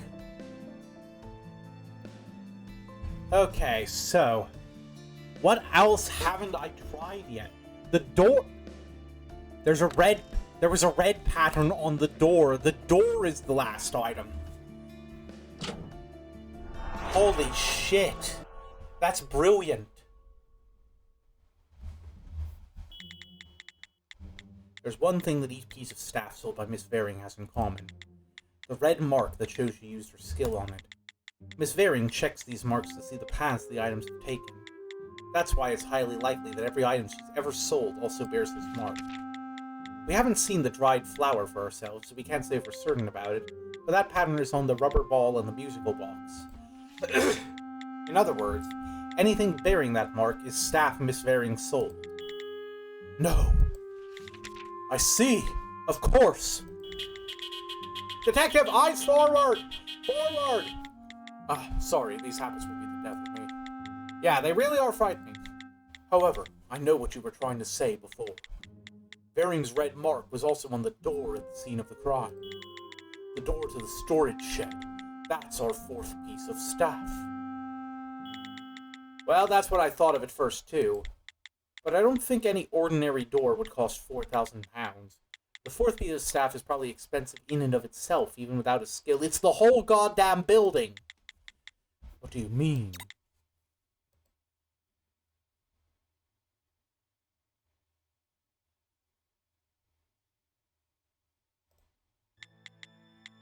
The pattern on the door was much simpler than the patterns on the rest of the staff. Huh? There's just a single mark on it. If you take a look at Varing's bureau file, it says the lines inside of the circle represent the staff's movements. Considering there are no lines, it means this staff hasn't moved from this spot a single time. This door was never moved? If the staff were the door and they attached it to a storage shed, there would have been a line in the circle. But it's simply, the staff is not the door itself. Something that hasn't been moved a single time. Then perhaps... It's the building, boys! Note, I may be going on a wild goose chase with this, but I do remember something. The victim's wife, Ellie Miller, said something. She mentioned his comment that he was lucky to find 4 pieces of rare stuff. However, she continued to say that because she had just moved there, she may have misheard. That's right. The couple moved into that house right when he purchased the staff. I don't think we can call that a coincidence. Considering the £4,000 price tag, an amount that you could literally buy a house for, the product has to match the price the victim paid for it. It's not just the shed, it's the whole fucking house. The scene of the crime, the victim's house. That's how he got his hands on the 4th piece of staff. Then the 4th piece isn't just the storage shed door. Right. It's the storage shed where the victim kept his staff. That whole building is the 4th piece of staff. That's the thing that killed the victim.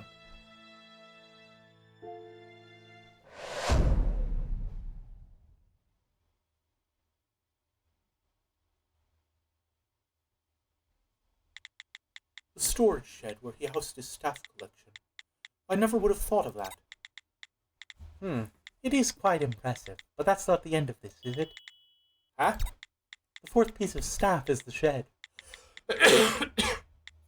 That's how you're explaining it. But what's more important is what sort of skill that building holds. If you can't explain that note, your reasoning about the victim's death being caused by the shed is simply a guess.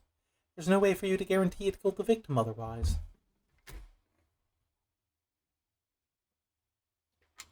I've been raising the pitch of my voice to do red fins, and it's giving me a really mean tickle in my throat. The saw does a knack for finding my sore spots and squeezing. Note, have you figured anything out about the warehouse's skill? I have my suspicions. Oh, well if that's the case. It is, Detective Brian. Though it's all still a bit rough around the edges. Now we do the hexalog thing.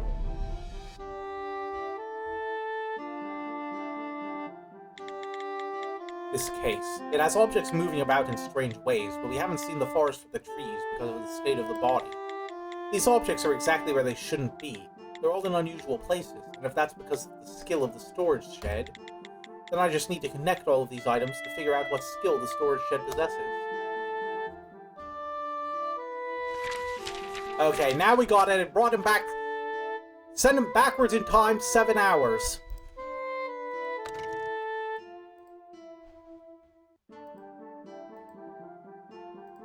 Here we are.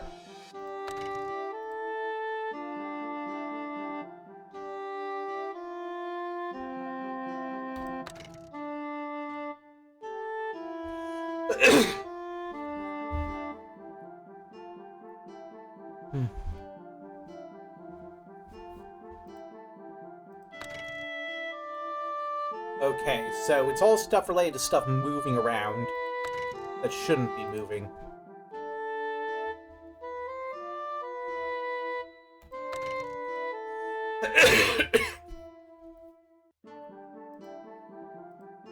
Alright, I think that's it.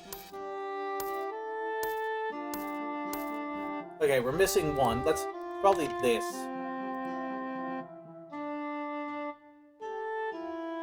Yeah, that's the missing footprints. That's right, it's this one. Oh no, I had the right one. Probably this transcript then.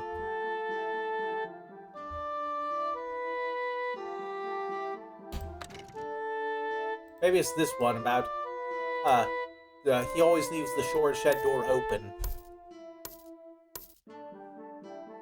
Yeah, are you doing okay, Shiro? Just, throat's been going through it. Is it everything fine?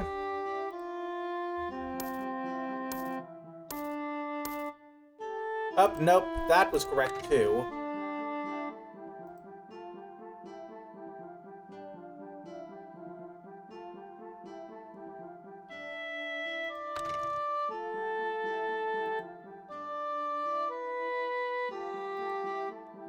Maybe it has something to do with Ellie's footprints on the door?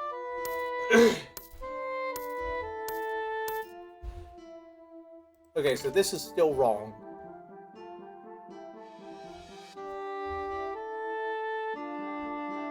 Montague's footprints went in at midnight, but...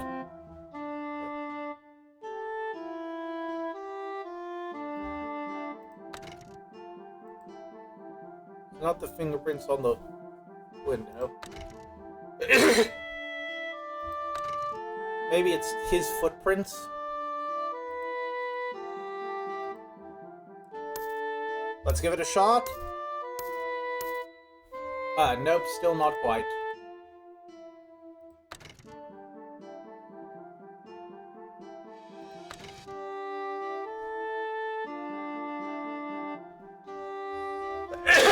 Sorry, throat is...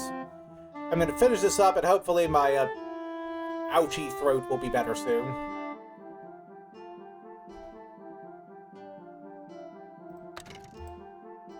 I'm just gonna kind of try all of them on this one. Oh, there we go.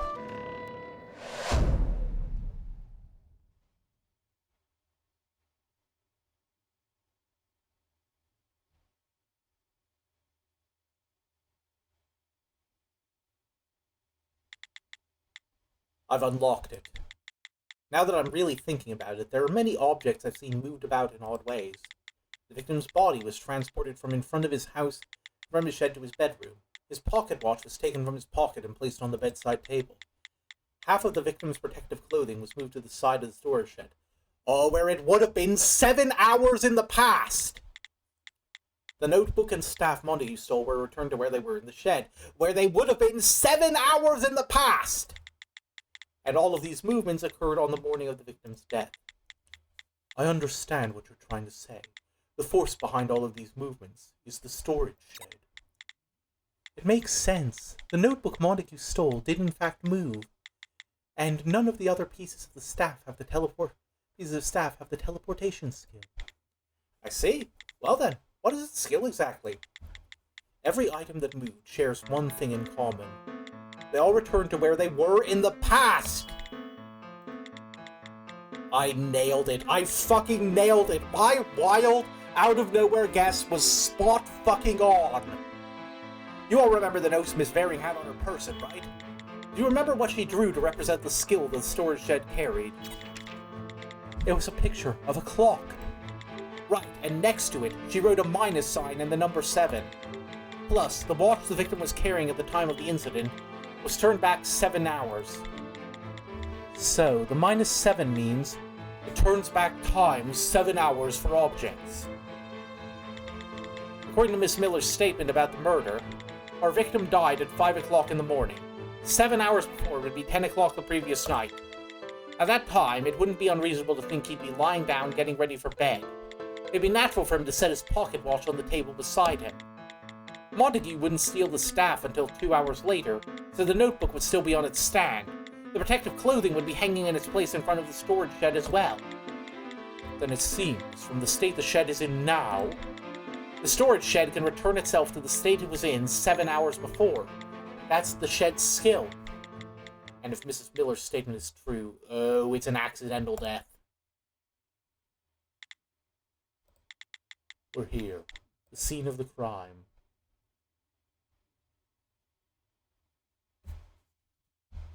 I think we've got it locked down.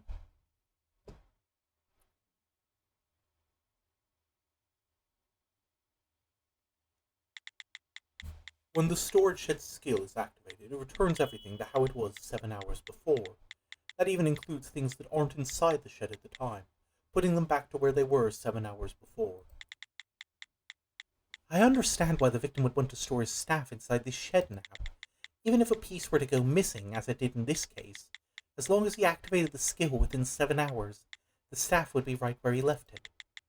A thief couldn't steal a single object in this room without taking the whole shed. Ah! Wait, hold up! Then Varing's disappearance from inside there. Yes, she activated the shed's skill and went back to wherever she was 7 hours before. Quite the bold escape, teleporting with the help of staff. I'd imagine such a thing could have adverse effects on the body, but I guess she'd rather risk it than stay in our custody. I see you've returned in one piece. Ah, Elle. Considering it's you all, not officials from another division who've arrived, does that mean you've figured something out? Not yet. We're still investigating a lead. Could you give us a little while longer? Of course. I was also hoping to. You can't be here. You'd better go someplace else. Alright. Huh? There's more to figure out. Of course, this isn't a staffer-related murder. Staff can't choose to use its skill. The trigger. We still have to figure out the trigger that set off its skill. That trigger will be directly related to the cause of the victim's death. It's the window. It's our job to figure that out. We have a duty to find out how he died and relate the cause of death to L. Miller. But do we have any way of figuring out what the trigger is? It might be easier than you think. We have a witness there the moment the skill was activated. Huh? Ah! Zad Varing. That's right. We saw Zad Varing activate the shed's skill, didn't we? I just viewed that as your mistake. I had no idea it could help our investigation. If Varing left behind any trace evidence... She did. It's small, but it's there. The one piece of trace evidence she left. Right, the trace. We made a record of it. If it's to do with the window, we know that much. Finally get to put this into play.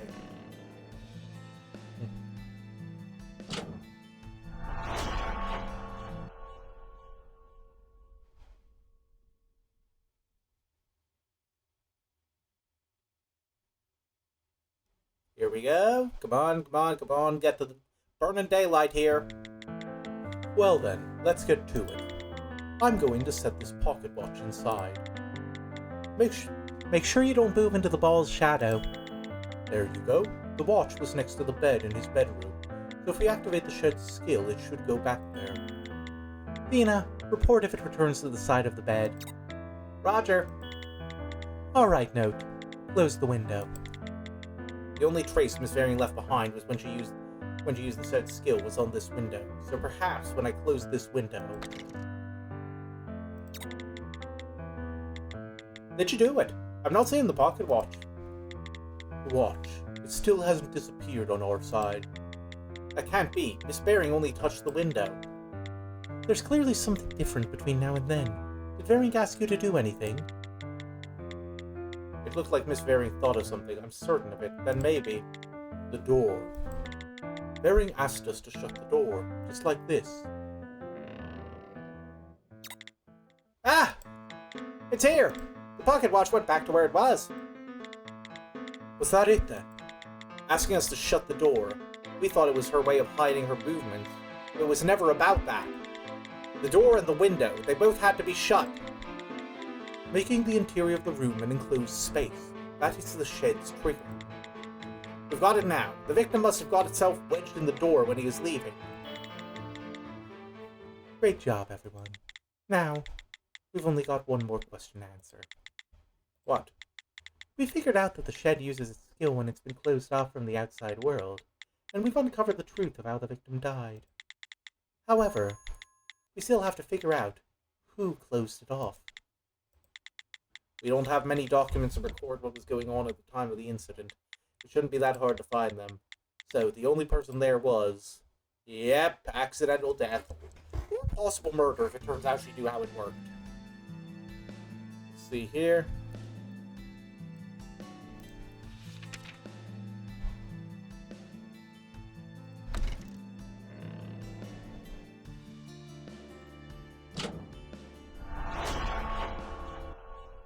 Yeah, now that I mentioned, in the documents it said he always kept the shed door open. According to this statement made by Mrs. Miller, she got into an argument with the victim. The cause of the argument was Mrs. Miller's cleaning of the exterior of the shed. Specifically, Miss Miller said it was about her cleaning the window. Note, what are you implying? After she finished cleaning, the argument happened. Miss Miller shouted at the victim while he was inside the shed. She said, "You can live in there for the rest of your life." That's the conversation the sergeant picked up from the memories left in the door. After that, she slammed the door shut. We know that because Miss Miller's handprint is on the door. Because it's staff we're talking about, it doesn't guarantee the safety of whatever it teleports. So if the victim were to see his wife slamming the door, he might have gotten caught in the door trying to get out. No, I'm sorry, but note, there's a flaw in your logic. A flaw? Indeed. The shed has to be closed off to activate its skill. but if a person were wedged in between the door and the door frame, you couldn't say the room was perfectly sealed off. Of course, saying it needs to be perfectly sealed is just a guesswork. But according to the experiment we just concluded, the skill was only activated once the door was flush against its frame. If our victim was caught in between the door and its frame when it was closing, there'd still be a lot of space above him. That wouldn't satisfy the condition of the shed's trigger. I'm sorry, Detective Bryan, but your assertion is incorrect. The gap between the door and its frame had something filling it. There was something capable of doing that. The suit!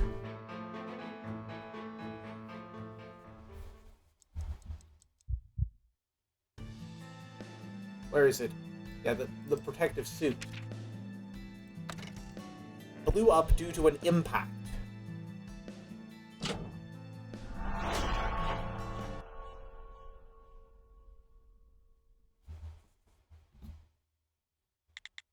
Detective Bryan, really think about it. How did the victim look at the time of his death? Well, The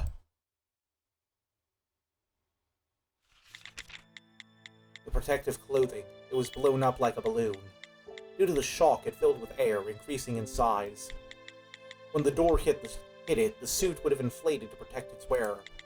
As it grew, it would have become big enough to block the gaps in the door. Then, with the trigger met, everything inside of the room was returned to the state it was in 7 hours before. That includes the half of our victims stuck inside the shed. That's right, the half that was in bed 7 hours before was sent back to his room. That's the truth behind what happened in this case. The truth is that the same truth L. Miller was wanting to know before. Well then, our investigation is finished. All that's left is to figure out how to tell. As for Miss Miller, L. Miller doesn't need to know every last detail of our investigation. Excuse me, Sergeant? I'm talking about the shed's skill. If we don't tell Elle about that part, she's apt to leave it be. I think that's the least we can do for her. Still, L. Miller wanted to know the whole truth surrounding the death of her husband. To that end, I promised to help her as best I could. If this is just to keep a promise, you should stop right there. If that's the case, it's not determination to act in her best interests that's driving you, but your own pig-headed nature.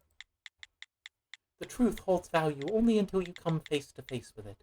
Even if she says she wishes to learn the truth of his death, if she finds out what really happened, she's going to regret it. How painful must it be to know you killed your husband with your own 2 hands? Understood. I'll lay my own stubborn nature to rest on this one. It happened right here. Do you remember, Note? The first time we saw L. Miller, she was standing right here. She was shouting into the shed. You can live in there for the rest of your life.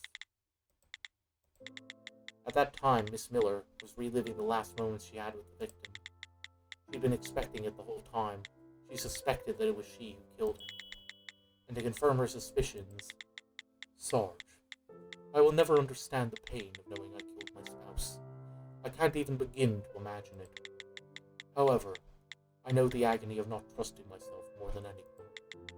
What's more, I now know the relief that comes when someone helps without putting any sort of price tag on it.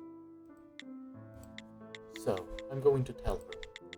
I may be pig-headed, but this time my actions are not for my own ends. Do you really have such little respect for your own, Sergeant? Go ahead. Understood.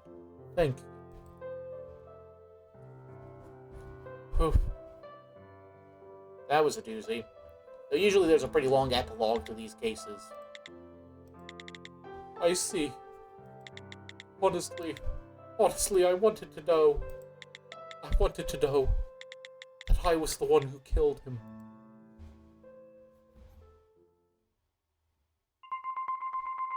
Whew.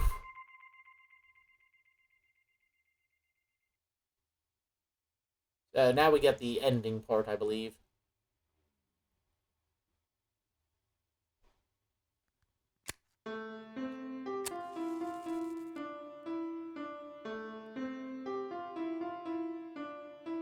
Back up on the depression balcony, woo! bet that the victim keeping his wife out of that shed was out of concern for her safety. After all, there was some dangerous staff in that shed. He probably figured that as long as he didn't bring those dangerous items into his home, things would be okay. If he had only told Mrs. Miller about their skills, none of this would have happened.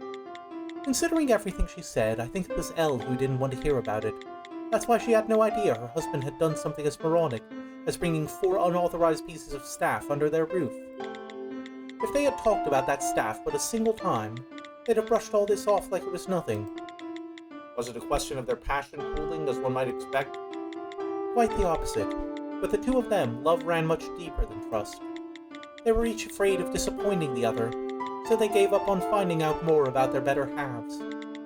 That mindset made them happy up until that final moment, but they couldn't see the flaw in their plan until it brought down everything. Trust can be quite the obstacle to navigate during an investigation, yet it's such a necessity for people to be able to go about their daily lives. Sergeant, about that.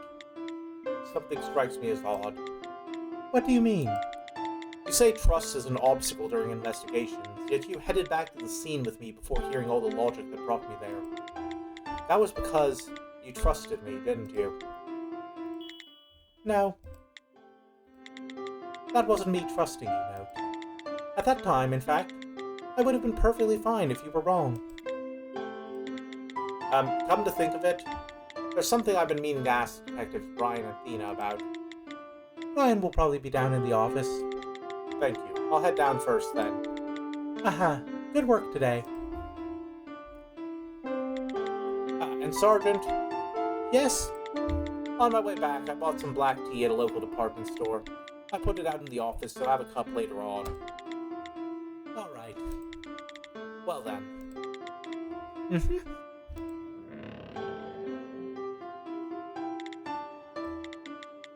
Speaking of drinks, we're out of coffee. Alright, murder solved. It's time for gossip. Let's find out why Athena and Brian dumped each other.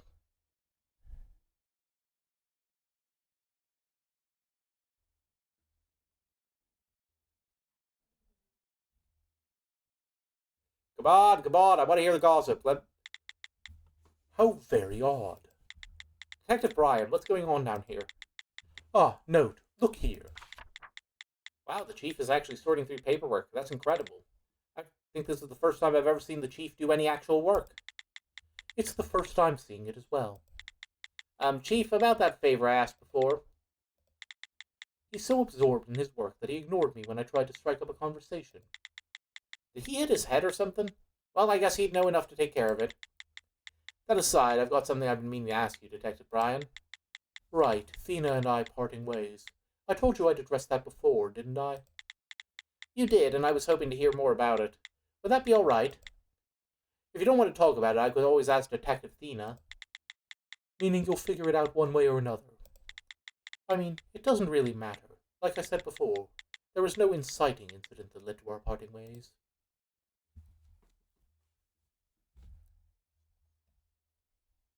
3 years earlier. Ooh, we're getting a flashback even.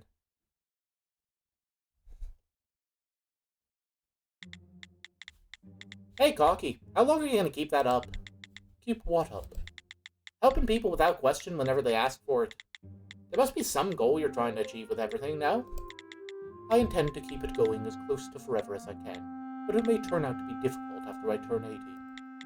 Ah, are you serious? Yes, and there is a goal, as you say. But this isn't something I'm forcing myself to do. I'd probably be doing the exact same thing if I wasn't born a staffer. If you're worried about my being used by someone, you really needn't be concerned. I have certain boundaries set as a minimum. I mean, that was on my mind, but truly, as the woman you're currently in a relationship with, I can't help but be jealous. I wish you'd direct all that commitment my way alone. If you're telling me to stop, I may be able to, but... No, I'm not saying that. I don't want to force you to stop. Honestly, it was a rather dumb thought. I know how much all this means to you. After all, I've got aspects of my own personality that no one can come to terms with. I'm sure you hate them, but choose to hold your tongue. I wouldn't say hate. I see how you tremble every time I resort to violence. I see everything. Well, I see most things. I don't see a lot of things because of the blood. Sorry about that. Now, from society's standpoint, I do believe that's something I should be apologizing for. From my standpoint, who gives a fuck? But, I just can't anymore. Rocky, do me just one favor. Of course, anytime. From now on, don't do me any more favors. I apologize, but what is that supposed to mean? Exactly what it sounds like. From now on, if you do me one single favor, expect a bullet hole as payment. From you, that doesn't sound like much of a joke. It wasn't one. If there's a single person who's willing to help every other person in this world, wouldn't it be good for there to be at least one person he should be allowed to refuse? I'll be that person for you. Thena, do you know what you're saying?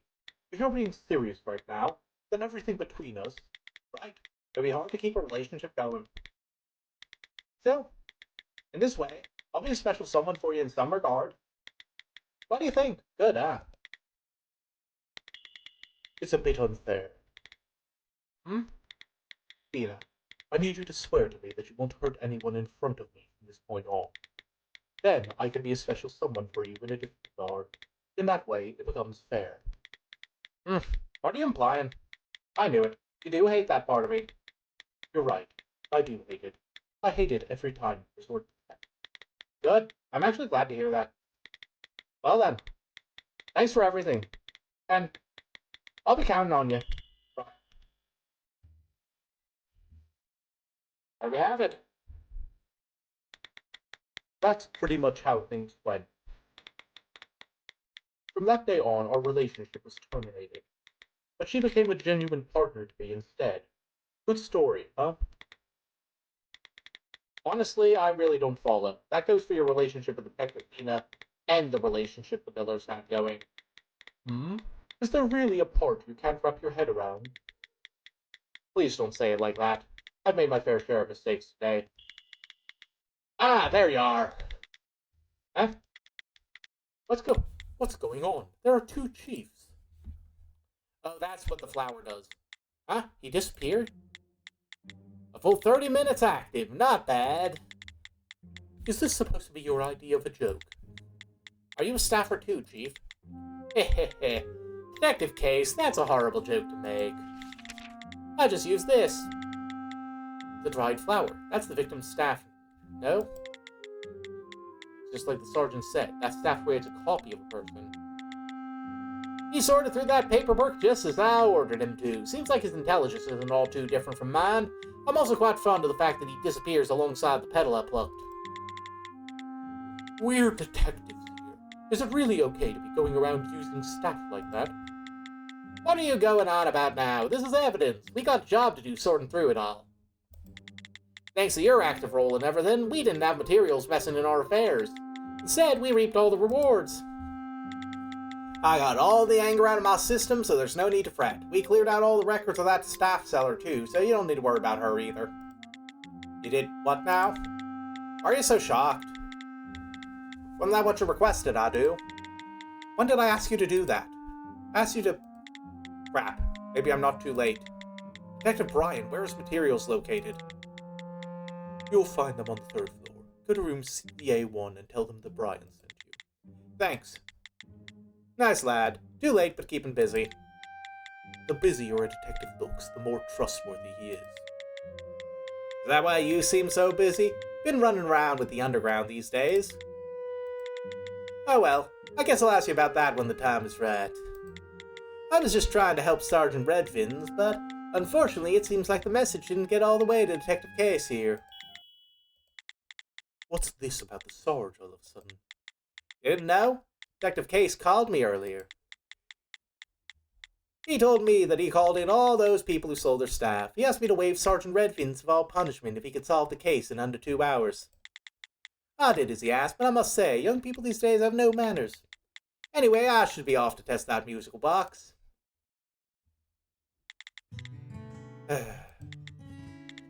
Not too smart, Note. Do you really not get it? I really don't think there's a single thing you'd be unable to understand. There we go. Note, there's something I've been hiding from you. You may think my refusal to tell you is sort of betrayal, but this is a secret I just can't let out into the open. I'll never confess this to you in person. Quite the opposite. It's a secret you must uncover yourself. After all, it's the reason you came to London. I can only believe that the time will come and wait for it patiently. I have no choice but to trust in you and wait. There we go. Case 3, the wizard's room, end. And the stream went like a full extra hour. Or half hour. Better than the first Staffer Case stream that went a full extra hour, but... yeah, I might need to be minding that, that save time next time I stream this. Whew. Well, that was a workout. My voice is fucked again. But, great having you all here for this stream. Hope I did a good job with the voices. Hope I made it particularly entertaining for you. I kind of want to do a raid, but, like, is anyone I follow even online at this time? In stream right now? Oh, shoot, Rosie's still on. I might drop in on her. Alright, then. If you, I'll be, raiding Rosie at the end of the stream, so... if you want to drop in on that, stick around. If not, great having you here. See you on, Saturday, when we hopefully finish off, Lorelei and the Laser Eyes for real after the, incident that happened last time. And, thanks. And, possibly start something new, and then I'll probably do something else next week. I like alternating these Staffer Case streams because they're so exhausting on the voice. So, you know what? Maybe I'll do more Schedule 1 next week. That was fun, and that was a good change of pace. So, that being said, thank you all for coming. Hope you had a great time. Good night. Bye.